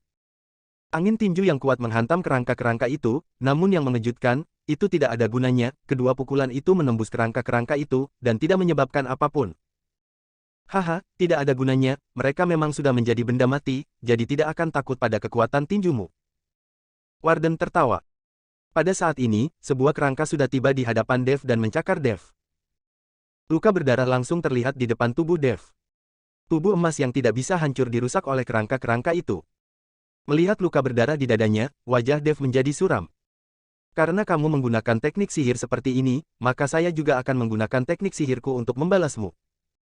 Dev berkata lalu nyala api berwarna biru terlihat di sepasang tangannya. Segera setelah itu, aliran kekuatan naga ilahi memadat di telapak tangannya dan nyala api berwarna biru di tangannya menjadi semakin kuat. Karena kekuatan normal tidak akan berhasil, maka rasakanlah api spiritual ini. Sambil berkata, sepasang tangan Dev langsung membentuk gerakan mantra. Raut wajah Warden seketika menjadi sedikit gelisah, dia tidak menyangka Dev ternyata menguasai teknik sihir dan dapat mengendalikan api spiritual. Perlu diketahui hanya para ahli alkimia yang dapat menggunakan api spiritual untuk memurnikan pil. Lantas Dev juga merupakan seorang alkemis. Raut wajah Warden menjadi sangat jelek, dia bertanya-tanya berapa banyak kartu lainnya yang dimiliki oleh Dev. Kenapa Dev sepertinya menguasai segala sesuatu? Terlihat sepasang tangan Dev yang didorong ke depan dan sebuah formasi sihir langsung meledak dan menutupi kerangka-kerangka itu. Kekuatan yang menakutkan seketika berkobar, api spiritual yang membara, meminjam bantuan kekuatan ini dan mulai melahap semua yang bisa dibakarnya. Ini, sebenarnya apa ini? Merasakan kekuatan dari api spiritual, membuat Warden mundur ketakutan. Bahkan berada sedikit lebih dekat dengan api spiritual saja membuat tubuh dan pikiran Warden seperti sedang dibakar sampai mati. Beberapa kerangka itu saat ini sedang meronta-ronta di dalam bara api spiritual. Dalam sekejap, api spiritual menghilang dan kerangka-kerangka itu berubah menjadi tumpukan abu hitam, yang hanyut tanpa jejak saat tertiup oleh angin. Bab 1099, Mati Terbakar. Melihat pemandangan di depannya, Warden merasa ketakutan dalam hatinya dan raut wajahnya menjadi semakin pucat. Kamu adalah anak cucu yang durhaka, bahkan berani menggunakan kerangka nenek moyangmu, kalau kamu masih punya kemampuan lain, gunakan saja. Dev menatap Warden dan berkata dengan dingin. Jangan merasa sombong. Warden membelalak, lalu berteriak keras, kekuatannya yang sudah mulai menghilang saat ini dihentikan dan tubuh Warden mengembang dengan cepat. Dev yang melihat situasi ini, tahu kalau Warden akan meledakkan dirinya. Seorang yang memiliki kekuatan mendekati Great Grandmaster tingkat puncak meledakkan diri, maka kekuatan ledakannya akan lebih kuat daripada bom udara. Tidak akan ada lagi makhluk hidup yang bisa bertahan dalam radius ratusan meter di sekitarnya. Dev segera membuat segel, seketika api spiritual kembali muncul dan langsung mengarah ke arah Warden. Warden juga tidak menghindar, tatapan matanya sudah dipenuhi dengan keganasan. Bam! Api spiritual mengelilingi Warden, seketika Warden juga terbakar oleh bara api itu. Ini adalah api spiritual, bahkan air pun tidak akan bisa memadamkannya. Ah! Sensasi terbakar yang hebat membuat Warden berteriak kesakitan. Namun aura di dalam tubuh Warden tidak melemah sedikit pun, aura itu tetap berkembang dengan cepat dan tubuhnya semakin mengembang. Dev melambaikan sepasang tangannya, dan gelombang kekuatan naga ilahi mengalir keluar. Api spiritual bertemu dengan kekuatan naga ilahi, membuat bara api itu membakar dengan lebih dahsyat lagi. Dev tak boleh membiarkan Warden berhasil meledakkan dirinya, kalau tidak walau dirinya tidak mati juga akan terluka berat. Cis cis cis. Api itu membakar kulit dan membuat suara mendesis. Teriakan Warden semakin lama semakin melemah, dan aura di dalam tubuh Warden juga mulai melemah. Pada akhirnya, Warden seperti sebuah bola kempes yang terduduk di tanah. Rasa sakit akibat terbakar oleh api spiritual membuat Warden terus berguling-guling di tanah. Bunuh saya, cepat bunuh saya. Warden mulai meminta untuk dibunuh saat ini. Dev menatap Warden dengan dingin, tatapan matanya acuh tak acuh dan penuh rasa dingin. Dev tidak pernah berbelas kasihan kepada musuh-musuhnya. Tidak lama kemudian, tidak terdengar lagi suara Warden, dan api spiritual yang membakarnya mulai padam, menyisakan sebuah mayat gosong di tanah. Warden sudah mati, seluruh manor keluarga Yosua menjadi reruntuhan, kecuali menara setan yang masih berdiri kokoh, dan dikelilingi oleh aura yang mengagumkan. Dev berdiri di depan menara setan dan terlihat sangat kecil. Ini adalah barang yang bagus, kalau menara setan ini bisa dibawa pergi, maka akan sangat bagus. Dev merasa sedikit menyayangkan. Menara setan ini adalah barang yang bagus, kalau bisa berkultivasi di dalam menara setan maka setengah usahanya akan menghasilkan hasil 2 kali lipat. Seperti kata pepatah, 1 jam di dalam menara adalah 1 hari di luar menara. Namun menara setan ini terlalu besar, Dev tidak bisa membawanya pergi, dan tidak bisa dimasukkan ke dalam cincin penyimpanan, ini benar-benar sangat disayangkan. Dev terjebak di dalam menara setan saat hari gelap, tapi beberapa jam kemudian, 3 hari sudah berlalu dan hari sudah siang.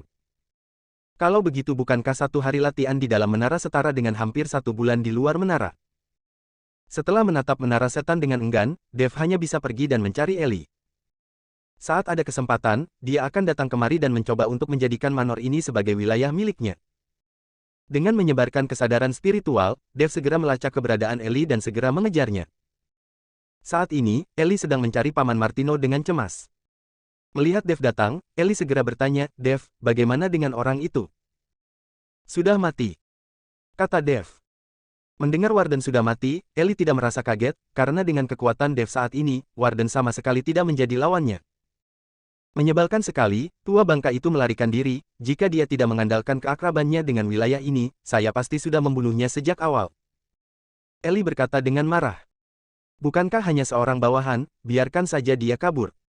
Dev menghibur dengan pelan lalu berkata, kita juga sudah harus kembali, sudah beberapa hari kita datang kemari, yang lain pasti khawatir. Bab 1100, kamu tidak membohongiku. Dev tahu, sudah beberapa hari, baik Eddie maupun Bram dan yang lainnya pasti mengkhawatirkan keselamatannya. Dev dan Ellie bergegas pergi ke bandara. Sedangkan pada saat itu, Robin juga tiba di kota Leta bersama dengan bawahannya, dan berjalan keluar dari bandara. 2 orang itu berpapasan di tengah kerumunan, tapi tidak melihat satu sama lain. Alis Dev sedikit mengernyit saat berpapasan dengan Robin, meskipun dia tidak melihat Robin di tengah kerumunan tapi dia merasakan sebuah energi yang sangat familiar. Dev, ada apa? Ellie melihat Dev yang menghentikan langkah kakinya bertanya. Oh, tidak apa-apa. Dev melihat sekelilingnya lalu menggelengkan kepalanya, dan terus berjalan masuk ke dalam bandara. Di sisi lain, Robin memimpin bawahannya berjalan keluar dari bandara, dan melihat jalanan di luar bandara, tidak ada mobil yang sedang menunggu dan hal ini membuat raut wajahnya menjadi dingin. Tuan muda, Warden si Raja Alhas ini sepertinya terlalu arogan, dia tahu tuan muda datang kemari tapi tidak mengirimkan mobil untuk menjemput. Seorang bawahan di samping Robin angkat bicara. Robin tidak mengatakan apapun, namun dia jelas terlihat tidak senang. Di saat ini, sebuah taksi berhenti di depan Robin, dan seorang pria tua turun dari kursi penumpang. Orang itu adalah Paman Martino yang berhasil melarikan diri dari kejaran Ellie. Paman Martino turun dari mobil dan bertanya kepada Robin dengan hati-hati, "Maaf, apakah kamu tuan muda Robin?" Robin menatap Paman Martino dan menganggukkan kepalanya. Paman Martino yang melihat itu menarik nafas lega, dan bergegas menjelaskan, "Saya adalah kepala pelayan dari keluarga Yosua, datang secara khusus untuk menjemput tuan muda Robin." "Brengsek, kalian keluarga Yosua terlalu arogan, berani menggunakan sebuah taksi butut untuk menjemput tuan muda kami." Pada saat ini, bawahan yang ada di samping Robin menegur dengan keras. Paman Martino menunjukkan ekspresi serba salah dan bergegas berkata, "Tuan muda Robin, mungkin kamu tidak tahu, sekarang Dev sudah melakukan pembunuhan di keluarga Yosua, saya juga melarikan diri dan menjemput tuan muda Robin, saya bahkan tidak tahu bagaimana keadaan kepala keluarga kami sekarang." "Apa yang terjadi? Bukankah Warden mengatakan dia sudah menangkap Dev? Kenapa tiba-tiba menjadi seperti ini? Kalian bukan sengaja menjebakku untuk datang kemari bukan?" Robin berkata dengan raut wajah dingin.